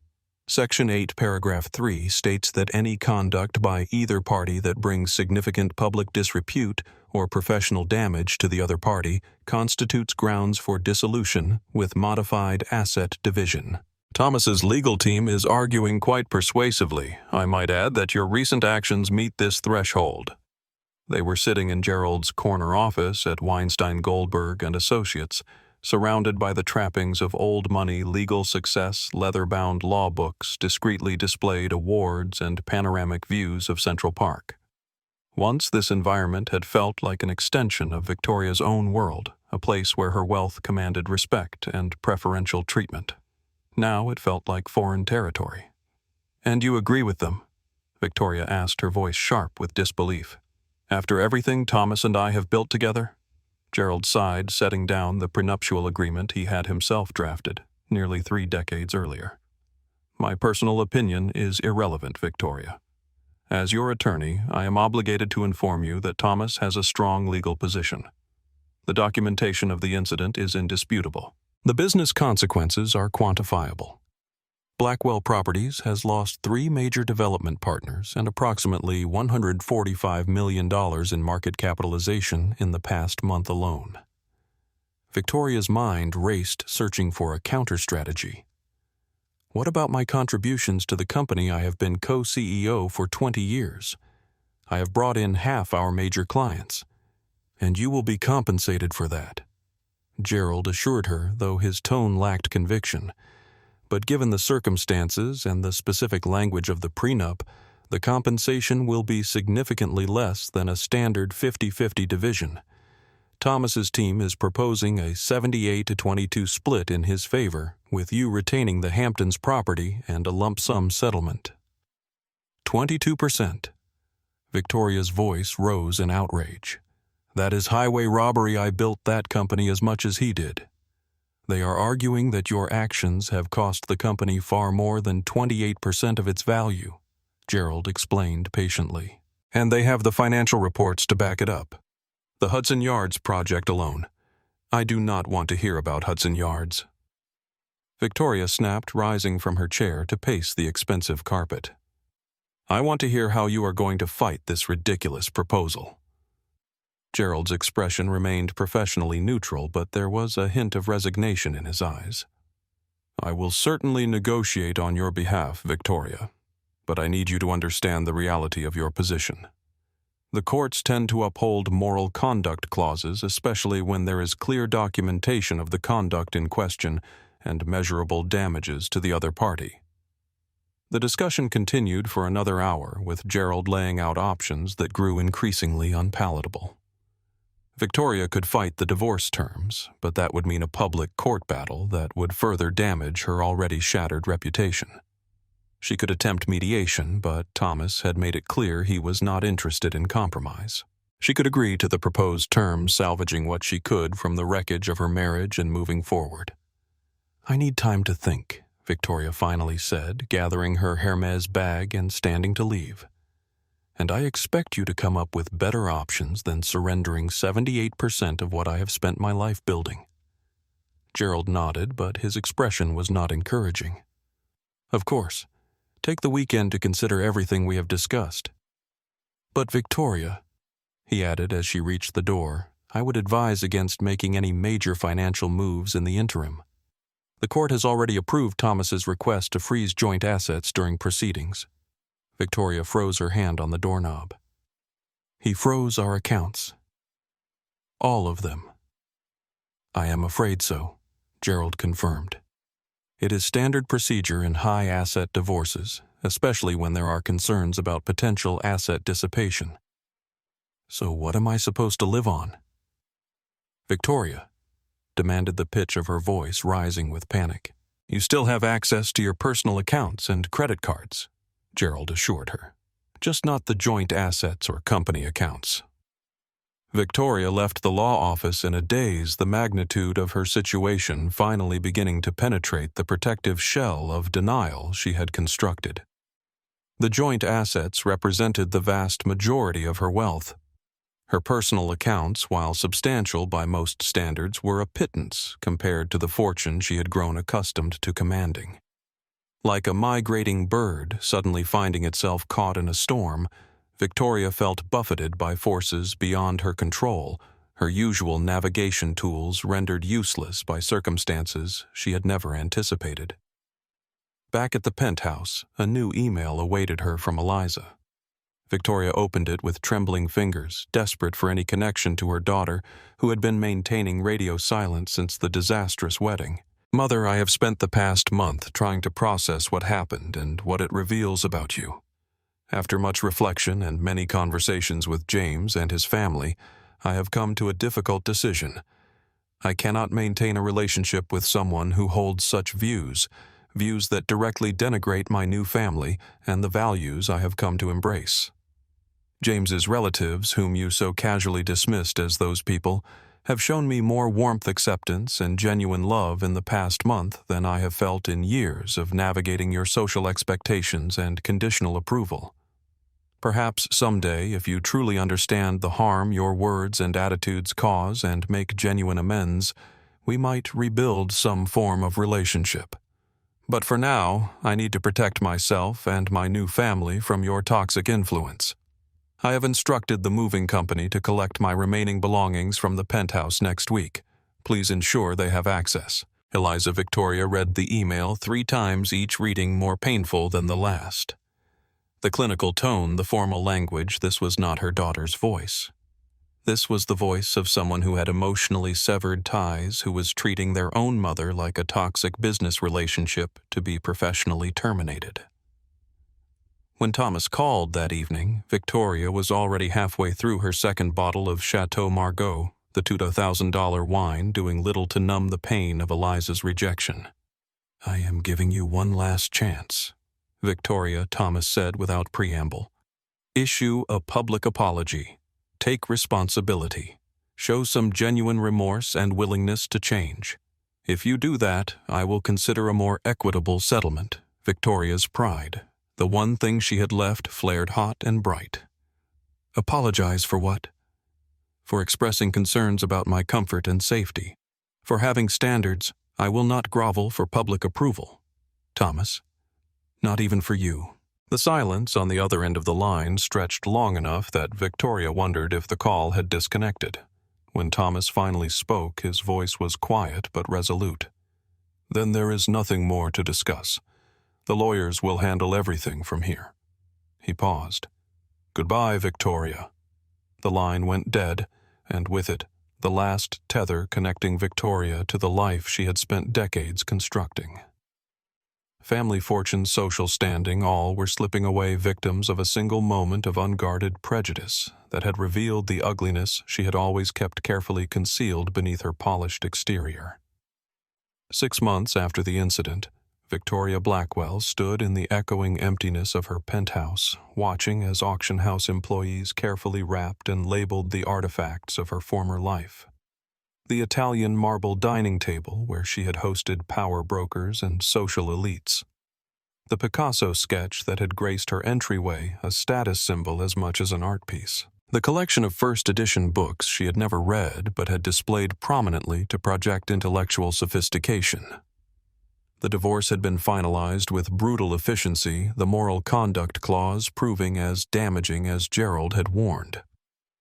Victoria had received the Hamptons' property, which she was now being forced to sell to cover mounting legal bills and living expenses, and a settlement that, while substantial by ordinary standards, represented a mere fraction of the fortune she had once commanded as co-CEO of Blackwell Properties.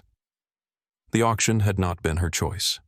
It had become a necessity after 3 consecutive months of being unable to cover the penthouse's maintenance fees that had once seemed trivial but now loomed as insurmountable obstacles. The co-op board, led by her former friend Judith Abernathy, had been unsympathetic to her requests for patience. "The bylaws are quite clear, Victoria," Judith had informed her with poorly concealed satisfaction. 3 months of unpaid maintenance fees triggers the enforcement clause. You have 30 days to bring the account current or face eviction proceedings. The humiliation of that conversation had been the final push Victoria needed to accept reality. She could no longer afford the lifestyle her former wealth had sustained. The penthouse would have to be sold, her possessions liquidated, her expectations dramatically recalibrated.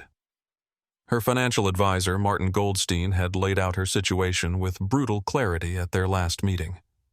"Your liquid assets will be depleted within 18 months at your current spending rate," he had explained, sliding a spreadsheet across his desk. "The Hamptons property sale will buy you perhaps another year, assuming you can find a buyer in this market. After that," he had trailed off, the implication clear. Victoria had stared at the numbers, unable to reconcile them with her self-image. "This cannot be right. There must be investments accounts you are not considering." Martin had shaken his head. "Most of your wealth was tied up in Blackwell Properties stock, which has lost 62% of its value since your departure from the company. The settlement gave you significantly less than you would have received in a standard divorce. And your personal spending habits." He had gestured to another column on the spreadsheet highlighting monthly expenditures that still reflected her former lifestyle rather than her new reality. The final blow to her financial stability had come when she attempted to leverage her connections to secure consulting work with former business associates. The responses had ranged from polite deflection to outright rejection. One former colleague, braver or perhaps crueler than the others, had put it bluntly, "Victoria, surely you understand that no one can afford to be publicly associated with you right now. It is not personal. It is just business. Just business." The phrase that had once been her mantra now returned as a weapon wielded against her. As the auction house employees continued their work, Victoria's phone rang, a rare occurrence these days. The caller ID showed her bank, specifically her personal banker, who had once fawned over her deposits and facilitated her every financial need. "Miss Blackwell." He began, his tone formal rather than familiar. "I am calling regarding your accounts with First Manhattan Bank." "Yes," Robert Victoria replied, attempting to maintain the authoritative tone she had once used with service providers. "I am afraid there has been a decision by our risk management department to end our banking relationship. We will be closing your accounts effective 30 days from today." Victoria gripped the phone tighter. "On what grounds?" There was a slight pause. "The bank reserves the right to terminate accounts at its discretion. This decision is final. You will receive formal notification by mail, along with instructions for transferring your funds to another institution." After the call ended, Victoria sank onto a chair that would soon belong to someone else. Banking relationships, like her social connections, were being severed one by one. Her credit cards had already been declined at several establishments, not for lack of funds, but because the issuing banks had similarly chosen to reassess their relationship with her. The auction house manager approached, clipboard in hand. "Ms. Blackwell, we have completed the inventory. Based on current market conditions, we estimate the auction will realize between $1.2 and $1.5 million.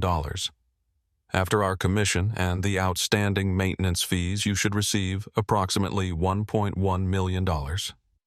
Victoria nodded numbly. Just 18 months earlier, she had spent nearly that amount on a single piece of jewelry, a diamond bracelet she had worn exactly twice before growing bored with it. As she signed the auction agreement authorizing the sale of possessions that had once defined her status, Victoria Blackwell confronted the stark reality that money, at least the kind of money that had insulated her from consequences her entire adult life, was rapidly running out. And with it, her last defense against a world that no longer recognized her claim to privilege.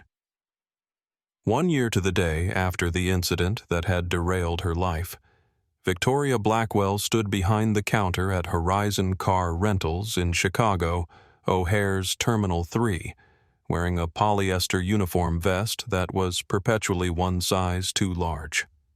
The cheap fabric itched against her neck, a constant irritant that served as a physical reminder of her fall from grace. "And will you be needing the additional collision coverage, Mr. Peterson?" she asked, her voice a flat, practiced monotone. The sales script had been drilled into her during the 3-day training program, the longest period of formal instruction she had received since finishing her MBA at Wharton nearly 30 years earlier. I do not know. My personal insurance should cover it, right?" the man said, a salesman from Ohio who was already annoyed by his delayed flight. "Sir, your personal policy likely has a high deductible," Victoria recited mechanically. "Our peace of mind. Waiver covers you completely. No deductible, no questions. Yeah, fine. Whatever. Better add it." He did not look up from his phone. "Okay," she said, her fingers moving over the sticky keyboard that she now sanitized twice daily with disinfectant wipes she purchased herself. "That will be an additional $29.99 per day. Please sign here on the screen." This was her life now, a series of small, grinding humiliations. She who had once managed a staff of dozens at Blackwell Properties was now upselling insurance to men in wrinkled shirts. She who had once commanded charity boards and social committees now worried about her customer service score and the threat of being written up by her 24-year-old shift manager, Aiden Rodriguez. Her fall had been as swift as it was complete. After the auction of her possessions and the forced sale of the Hamptons property, Victoria had found herself with liquid assets of approximately $2.1 million, a sum that would have once seemed substantial, but now represented the entirety of her financial future. Financial advisors had painted a stark picture, even with careful management and drastically reduced living expenses. That amount would sustain her for perhaps 15 years at most. She needed income. But who would hire Victoria Blackwell? Her name had become toxic in New York real estate circles. Her former social connections now actively avoided association with her. The viral video had made her instantly recognizable to potential employers, many of whom had diversity and inclusion policies that made hiring her a non-starter. She had exhausted every possible avenue in New York. She had met with headhunters who took her calls but never followed up. She had reached out to former clients who had once treated her like royalty, but now claimed their calendars were perpetually full. She had even attempted to launch a private consulting practice, only to find that her reputation preceded her potential clients, quietly canceling meetings after doing basic Google searches. Victoria had hired 3 different crisis management firms, each one promising to rehabilitate her image. Each had taken her money and produced glossy strategies that, when implemented, yielded no results. The narrative had solidified. Victoria Blackwell was a racist who had been caught on camera, and no amount of carefully crafted statements or charitable donations could change that fundamental storyline. After months of rejections and unreturned calls, Victoria had finally accepted reality. She needed to leave New York, change her name professionally, if not legally, and start over somewhere her infamy might not follow her quite so closely. Chicago had been chosen almost at random, a major city, but not New York familiar enough to navigate, but far enough to represent a clean break.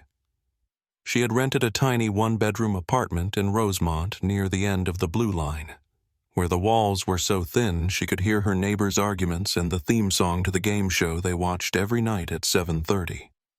Her commute was a 45-minute train ride, standing room only, for most of the route, surrounded by the very public she had once so desperately avoided. The first few weeks, she had attempted to maintain some semblance of her former style designer clothes. Careful, make-up hair, perfectly styled. But the practicalities of public transportation, long hours on her feet, and the obvious disconnect between her appearance and her position had eventually worn down her resistance. Now, a year into her new life, Victoria Blackwell, who went by Vicky on her name tag, had adapted in ways she would once have considered unthinkable. Her silver blonde hair, once maintained with $500 monthly appointments at a prestigious Manhattan salon, was now a dull dishwater gray cut in a practical bob at a strip mall salon for $35 every 6 weeks. Her manicured nails had been replaced by short, unpolished fingernails that were better suited to the constant typing and paper handling her job required. Her wardrobe, once filled with designer labels and bespoke pieces, now consisted primarily of washable slacks from department store sales and button-up shirts that could withstand repeated wearings between dry cleaning. The Manolo Blahniks had been replaced by sensible shoes that could endure 8-hour shifts on the hard airport flooring. The physical toll was significant back pain from standing wrist strain from the repetitive motion of scanning documents, headaches from the constant fluorescent lighting. But the emotional toll was far greater. Each day brought new indignities. The dismissive tone from business travelers who barely glanced at her. The condescension from her younger co-workers who spoke to her, slowly assuming her age, made her technology challenged. The constant monitoring of her upselling metrics by Aiden, who had been promoted to shift manager directly out of college and seemed to take particular pleasure in coaching her performance. "Vicky, your peace of mind. Waiver conversion rate was only 32% yesterday," he would say, peering at his tablet with exaggerated concern. "The company target is 40%. Let us role-play some more effective selling techniques." Victoria would nod, swallowing both pride and retorts, aware that she was one poor performance review away from unemployment. The $14.75 per hour she earned at Horizon Car Rentals, plus the occasional commission on successful upsells, was the only thing standing between her and the accelerated depletion of her remaining savings. This was not a temporary setback or a brief humbling before an inevitable comeback. This was her life now. A life of invisibility, insignificance, and service to people who would once have been serving her. Victoria's studio apartment was a far cry from the 4,000-square-foot Upper East Side penthouse she had once called home. The entire space could have fit into the master bathroom of her former residence. The walls were painted a dingy off-white that no amount of cleaning could brighten. The kitchenette consisted of a 2-burner electric stove, a mini refrigerator, and approximately 2 square feet of counter space. The bathroom featured a shower stall so small that Victoria had to turn sideways to wash her hair. But it was hers, the one private space in a life that had become painfully public. Her few remaining possessions, the items she could not bear to part with during the auction, were arranged with care to create some semblance of her former aesthetic. A small Waterford crystal vase, a framed Hermes scarf she had once worn casually, but now preserved as art, a single sterling silver picture frame containing a photo of Eliza at her college graduation. It was this photo that Victoria found herself staring at one evening after a particularly grueling shift. She had been scrolling mindlessly through her phone, one of the few luxuries she still permitted herself, when an Instagram notification appeared. Someone she followed had liked a post from Lady Diana Harrington Wells. Victoria had been blocked from Eliza's social media accounts months ago, but Lady Diana had never bothered to block her, perhaps not considering her significant enough to warrant the effort. With a sense of foreboding mixed with desperate curiosity, Victoria tapped on the notification. The image that filled her screen struck her like a physical blow. It showed Eliza and James both beaming, standing on the steps of a nondescript government building. Eliza wore a simple cream dress, elegant in its simplicity. James was handsome in a blue suit. Between them, with an arm around each, stood Lady Diana, her dark, elegant face radiant with joy. The caption read, Some moments do not need grand ceremonies or elaborate celebrations. They just need love and family. Congratulations to the newlyweds who made it official their way. #love wins. Family matters. Victoria's hand trembled as she enlarged the image, searching for any hint that this was perhaps an old photo, a throwback to some previous event. But the date stamp in the corner confirmed this had been taken just 3 days ago. Eliza had eloped. Her only daughter had gotten married truly legally, married not just the elaborate society wedding that had been reduced to a cold formality, and Victoria had not been invited, had not been informed, had not even known it was happening. The phone slipped from her numb fingers onto the worn carpet. Victoria sat motionless, the full weight of her isolation crushing down upon her. She was not just uninvited to her daughter's wedding. She was unmentioned, unacknowledged, unmourned. In the background, through the thin walls, she could hear her neighbor's television, the familiar theme song of their nightly game show, the canned laughter and applause serving as a surreal soundtrack to her silent grief. This, then, was rock bottom. Not the loss of her wealth, her status, her comfort. Those had been external trappings, however precious. This was the loss of her very identity as a mother, the one role she had thought inviolable, the one connection that would inevitably draw Eliza back to her eventually, like a bird who returns to find its nest destroyed, and its young flown Victoria was confronting the reality that some losses could not be recouped, some damage could not be repaired. The fundamental relationships that had given her life meaning had been severed not by external circumstances, but by her own actions and the attitudes they had revealed.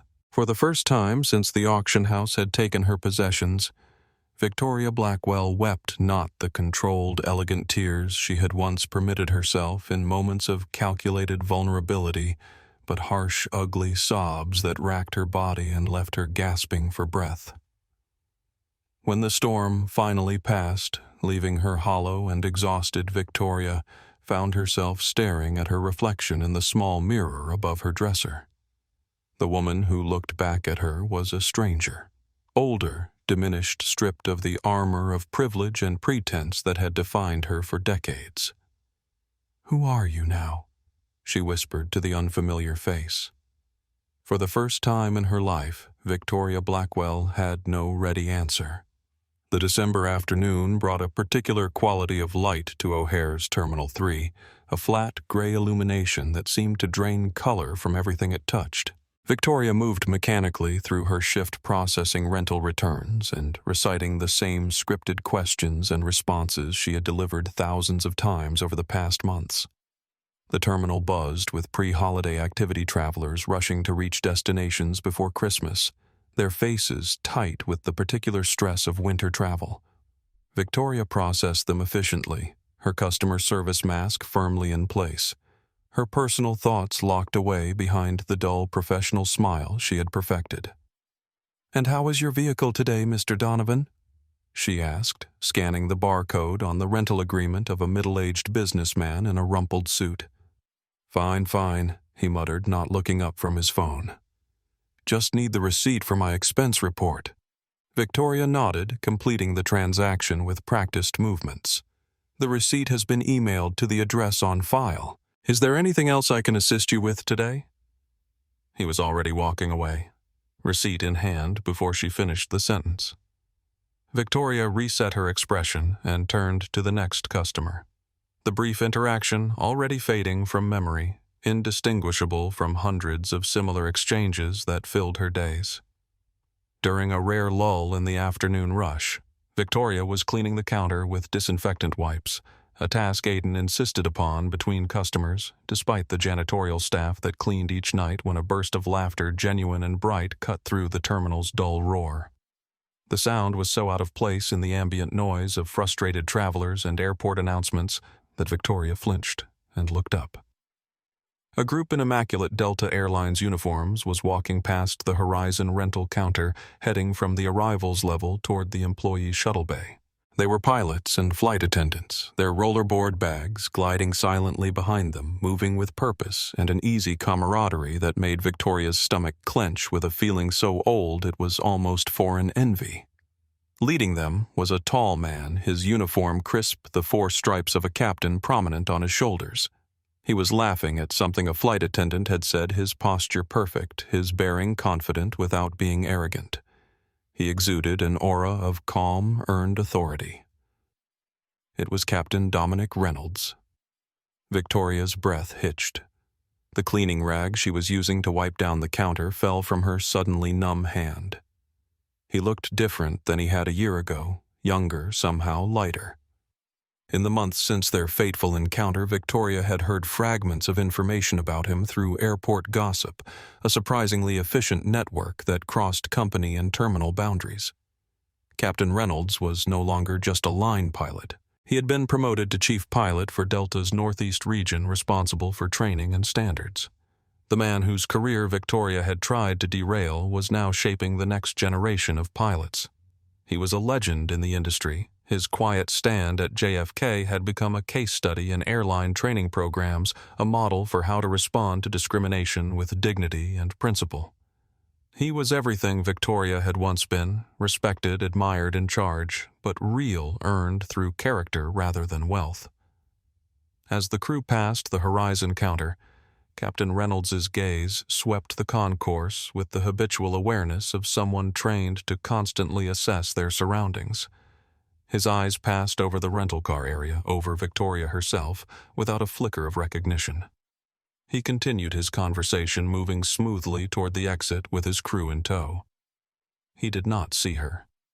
Why would he? She was no longer Victoria Blackwell, the viral villain of that JFK incident. She was no longer even Victoria Blackwell, co-CEO of a major real estate development firm.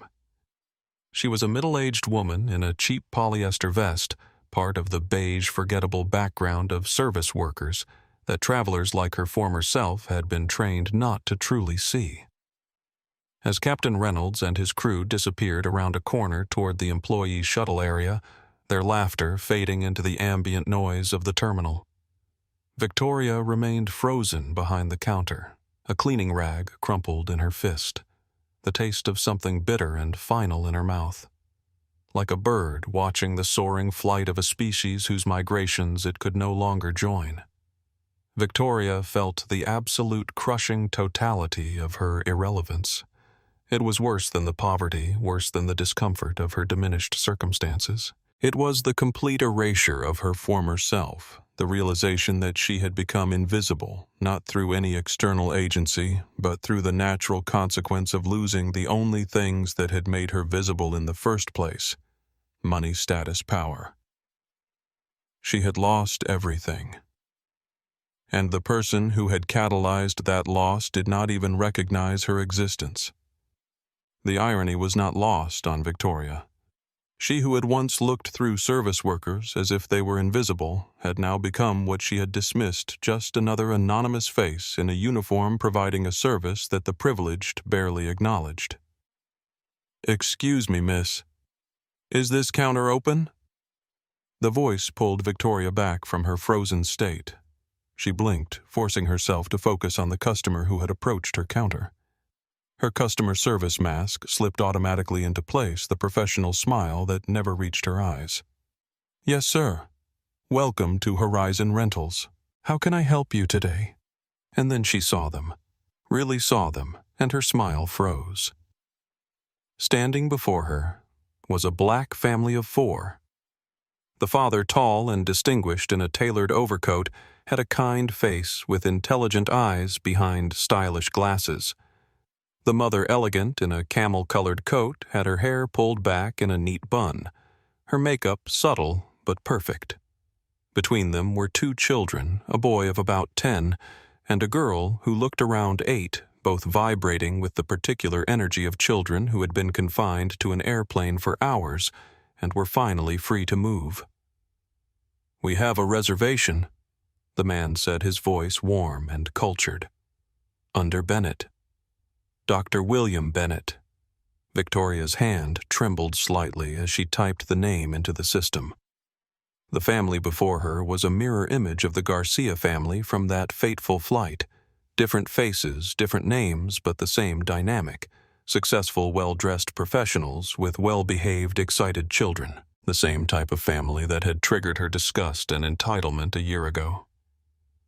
"Are you taking a vacation, Dr. Bennett?"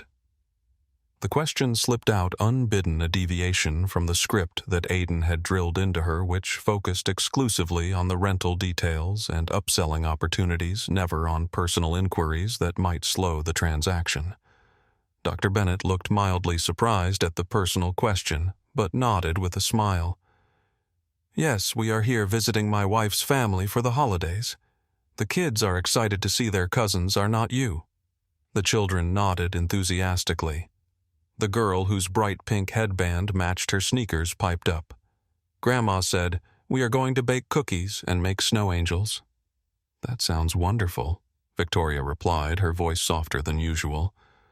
Something was happening inside her, a strange, uncomfortable shifting like tectonic plates moving beneath the surface of her carefully constructed professional facade.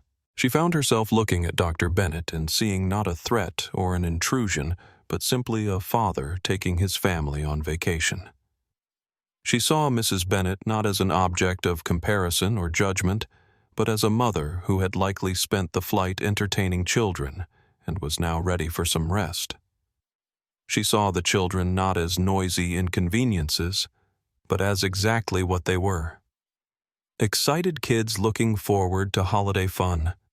And most disturbingly, she saw herself not as she was now in her polyester vest behind the Horizon counter, but as she had been that day at JFK. She saw her own face twisted with disgust, heard her own voice saying those words that had destroyed her life. "It is those people. I did not pay $7,000 for a business class ticket to feel unsafe."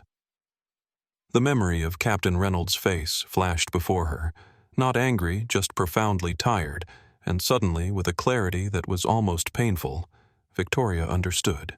She understood what he had seen when he looked at her, what everyone on that plane had seen, not a woman concerned for her comfort, but a person so blinded by prejudice and privilege that she could not recognize her own ugliness. "Miss, is everything okay?" Dr. Bennett's voice broke through her reverie, concern evident in his tone. Victoria realized she had been staring the reservation details half entered on her screen. "Yes, I am sorry," she stammered, feeling a flush of shame creep up her neck. "Just system lag." She forced her fingers to continue typing, pulling up the Bennett family's reservation for a full-size SUV. As she processed the rental, walking through the required steps, and offering the various add-ons her job demanded, Victoria was acutely aware of a choice presenting itself. A small choice, insignificant in the grand scheme of things, but perhaps the first real choice she had made since her life had collapsed around her. She could treat this family with the same subtle disdain she had shown countless customers before them, the barely concealed impatience that had become her default state.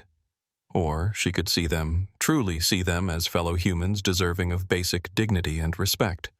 It was not redemption. It was not even particularly noble. But in that moment, faced with a family that so closely mirrored the one whose presence had triggered her downfall, Victoria Blackwell made a choice that was not driven by external pressure or survival necessity, but by the faintest flicker of something long dormant within her recognition of another's humanity. "Your SUV is in space.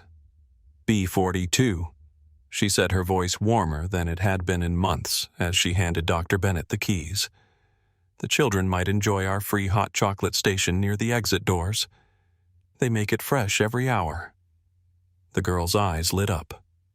"Hot chocolate. Can we, Dad, Doctor?" Bennett looked momentarily surprised by the helpful suggestion from the rental car agent.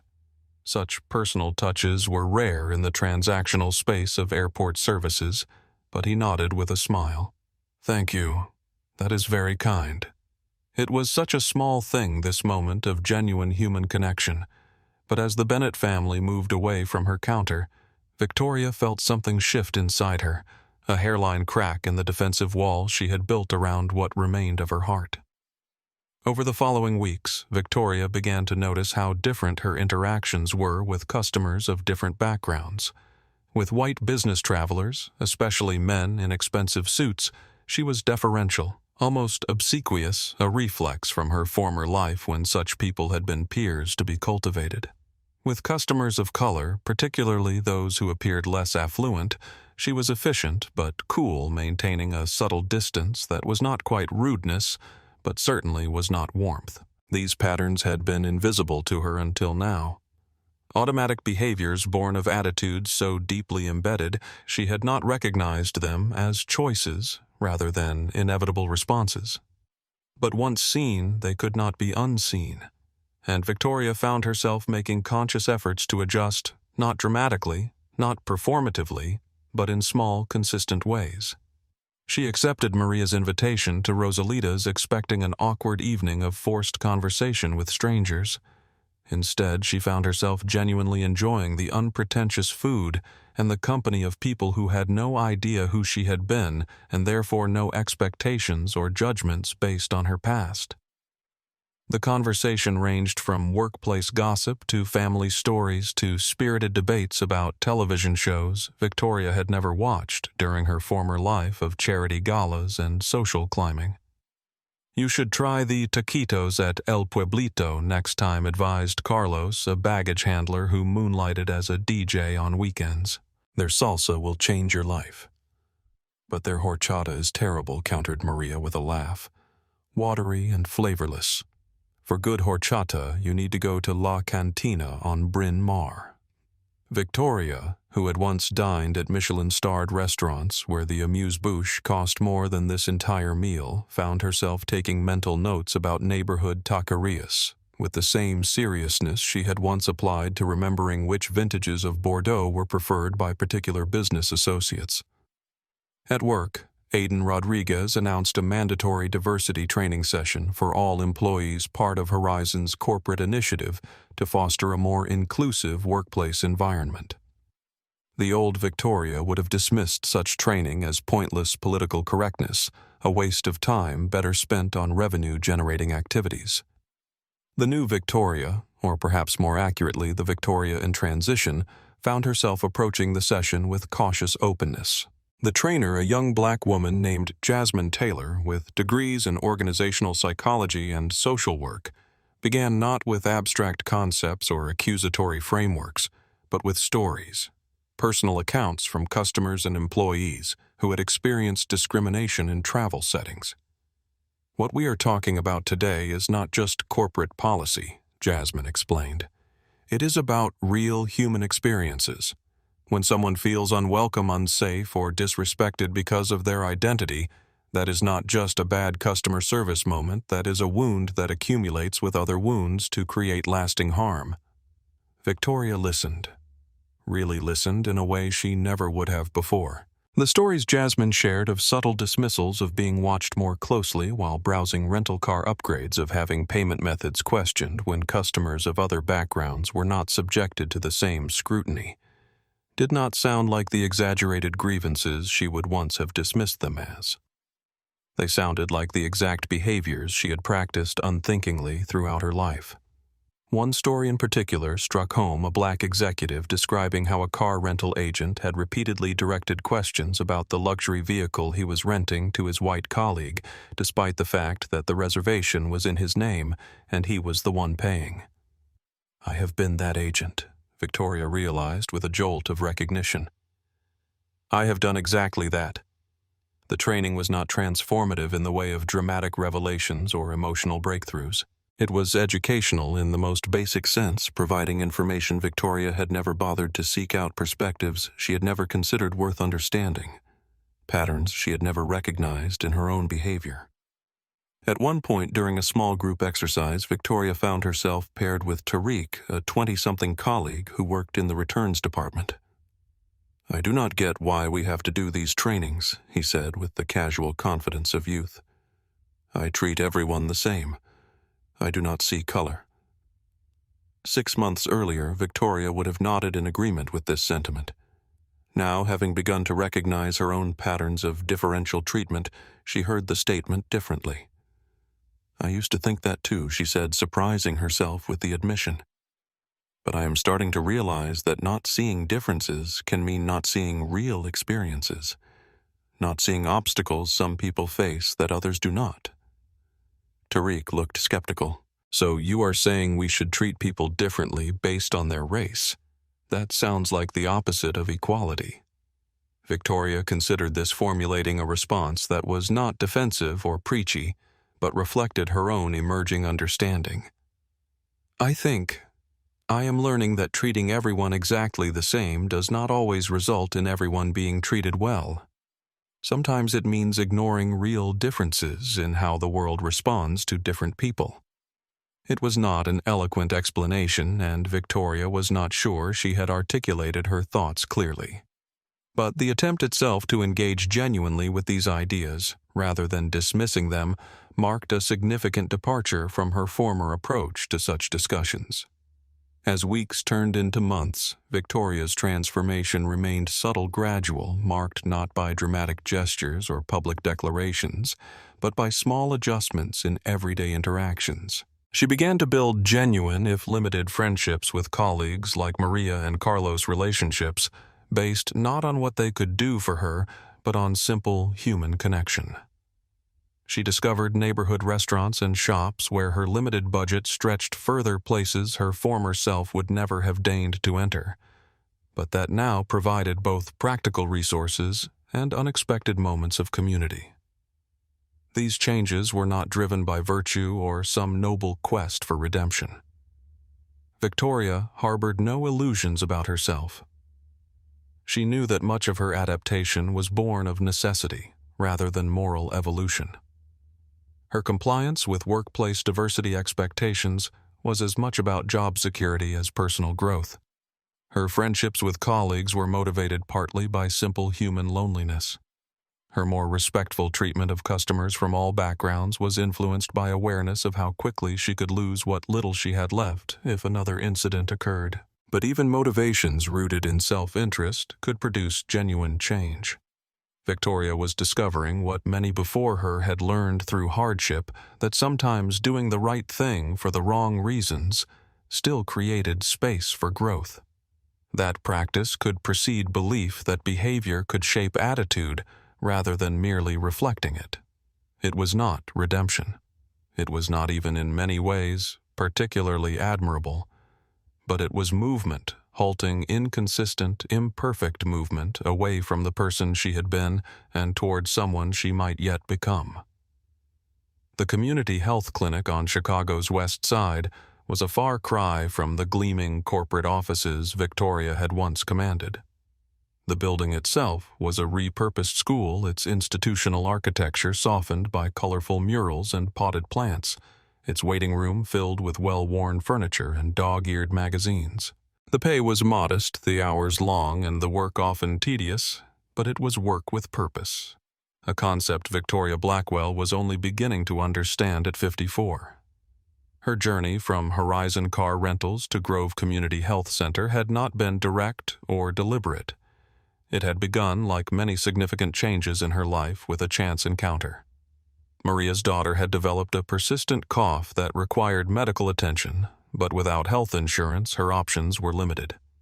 Victoria had accompanied them to Grove, where the sliding scale fees made treatment accessible even to those of modest means. While waiting for Maria's daughter to be seen, Victoria had noticed the overwhelmed receptionist struggling to manage the flow of patients' paperwork and phone calls. Without thinking, she had stepped in to help organize the intake forms, drawing on organizational skills honed over decades in business.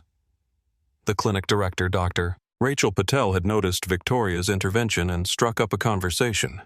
By the end of the visit, Victoria had volunteered to help streamline the clinic's administrative processes, initially as a one-time project, then as a weekly volunteer, and eventually as a paid administrative coordinator when the position opened.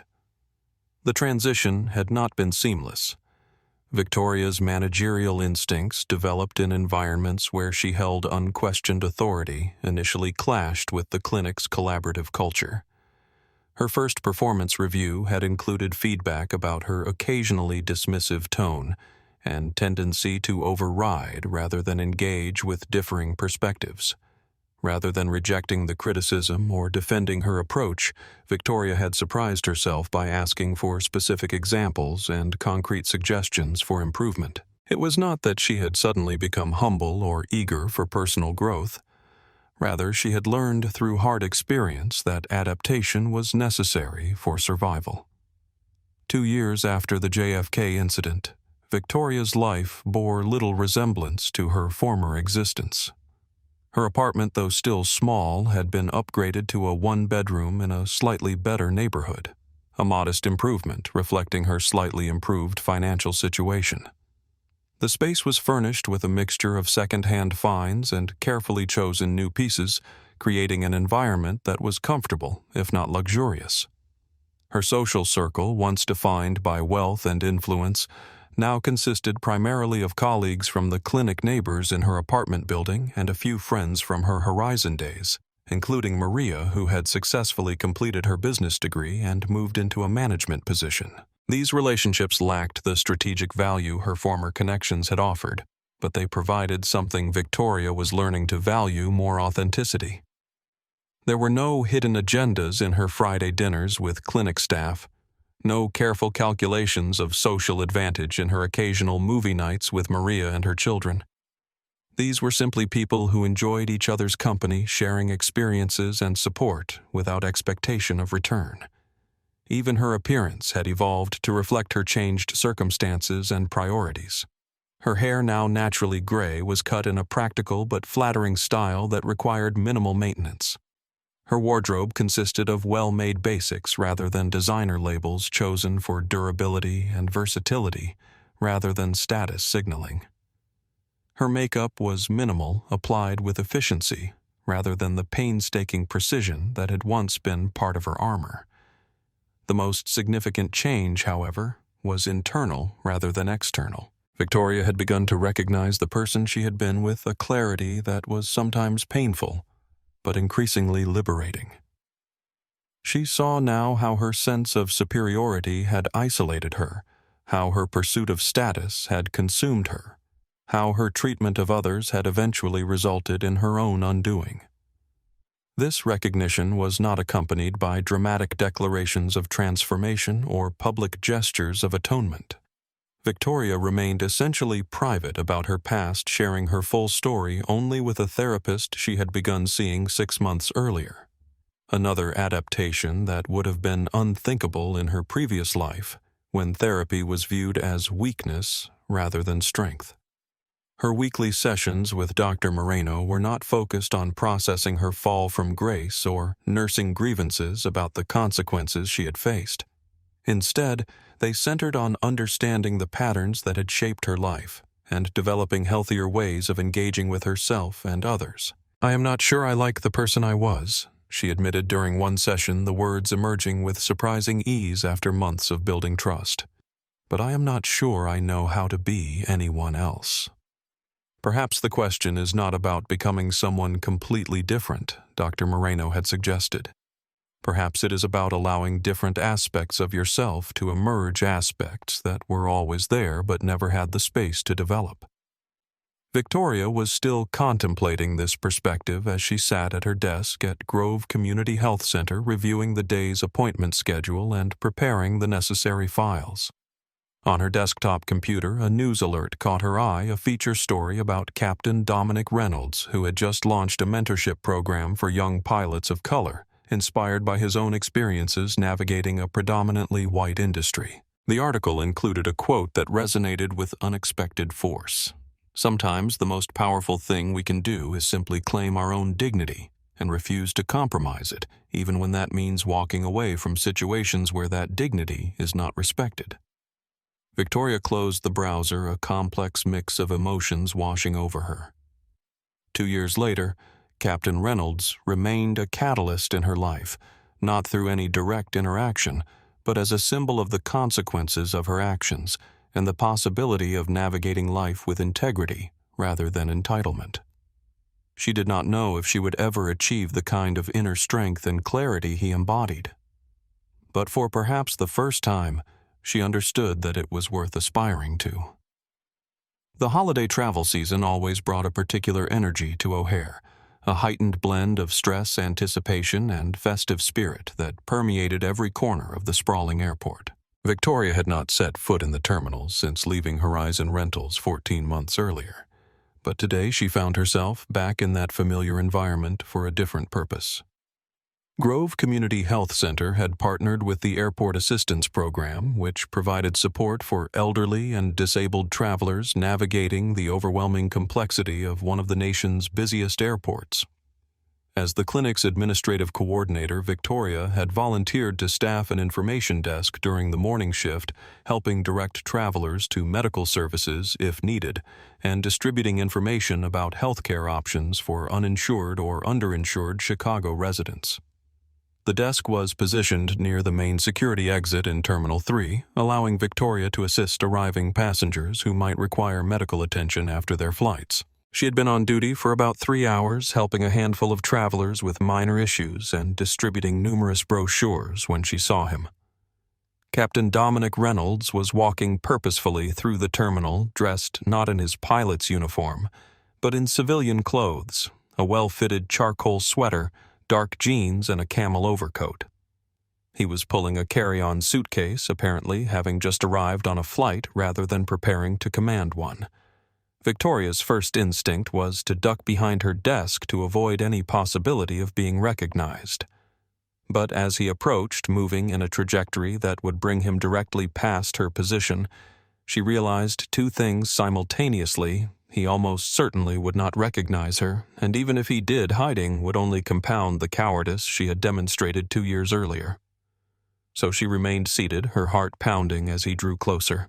When he was about 10 feet away, he paused, appearing to check the directional signs overhead.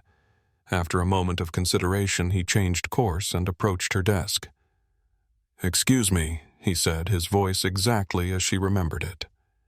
Deep authoritative, but not intimidating. "Could you direct me to the airport chapel? I believe it is in this terminal, but I cannot seem to locate it." Victoria looked up, meeting his eyes directly. There was no flash of recognition in his gaze, no hint that he connected the middle-aged woman with silver-gray hair and modest clothing to the designer-clad socialite who had triggered the most public moment of his career. "It is in the mezzanine level," Victoria replied, her voice steady despite the surreal nature of this interaction.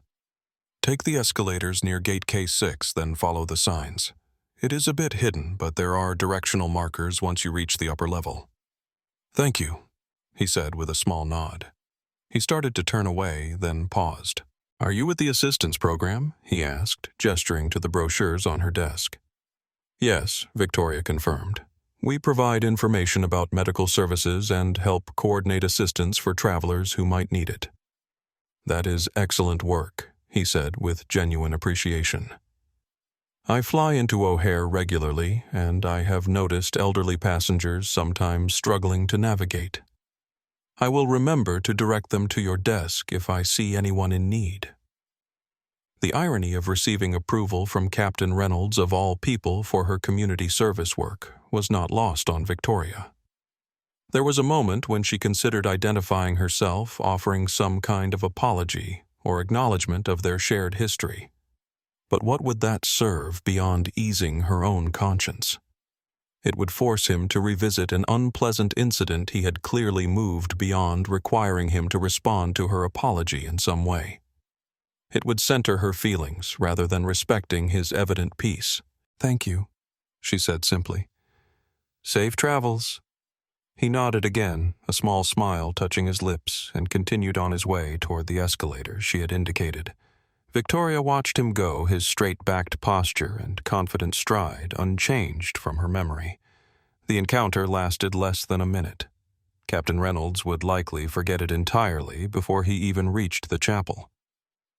But for Victoria, it carried the weight of a full-circle moment, not one of dramatic confrontation or tearful reconciliation, but of quiet acknowledgement that life continued its forward momentum for both of them in vastly different directions, but with a strange, tenuous connection neither had sought but both had been shaped by.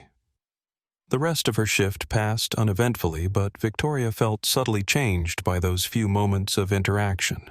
There had been no recognition, no judgment, no lingering resentment in Captain Reynolds' eyes, just the normal human acknowledgement one gives to a stranger providing a service. It was, in its way, a gift, the opportunity to be seen not as Victoria Blackwell viral villain, but simply as a person helping other people navigate a complicated space.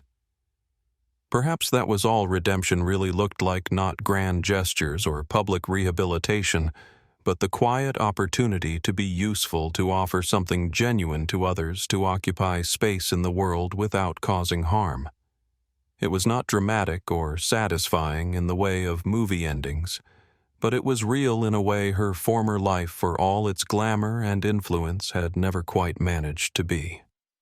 The email arrived on a Tuesday morning in late March, nearly 3 years after the incident that had altered the course of Victoria's life. The sender's name, Eliza Harrington Wells, caused Victoria's hand to freeze above her keyboard, her breath catching in her throat. For a long moment, she simply stared at the unopened message, afraid to read its contents, yet unable to ignore it. Finally, with trembling fingers, she clicked to open it.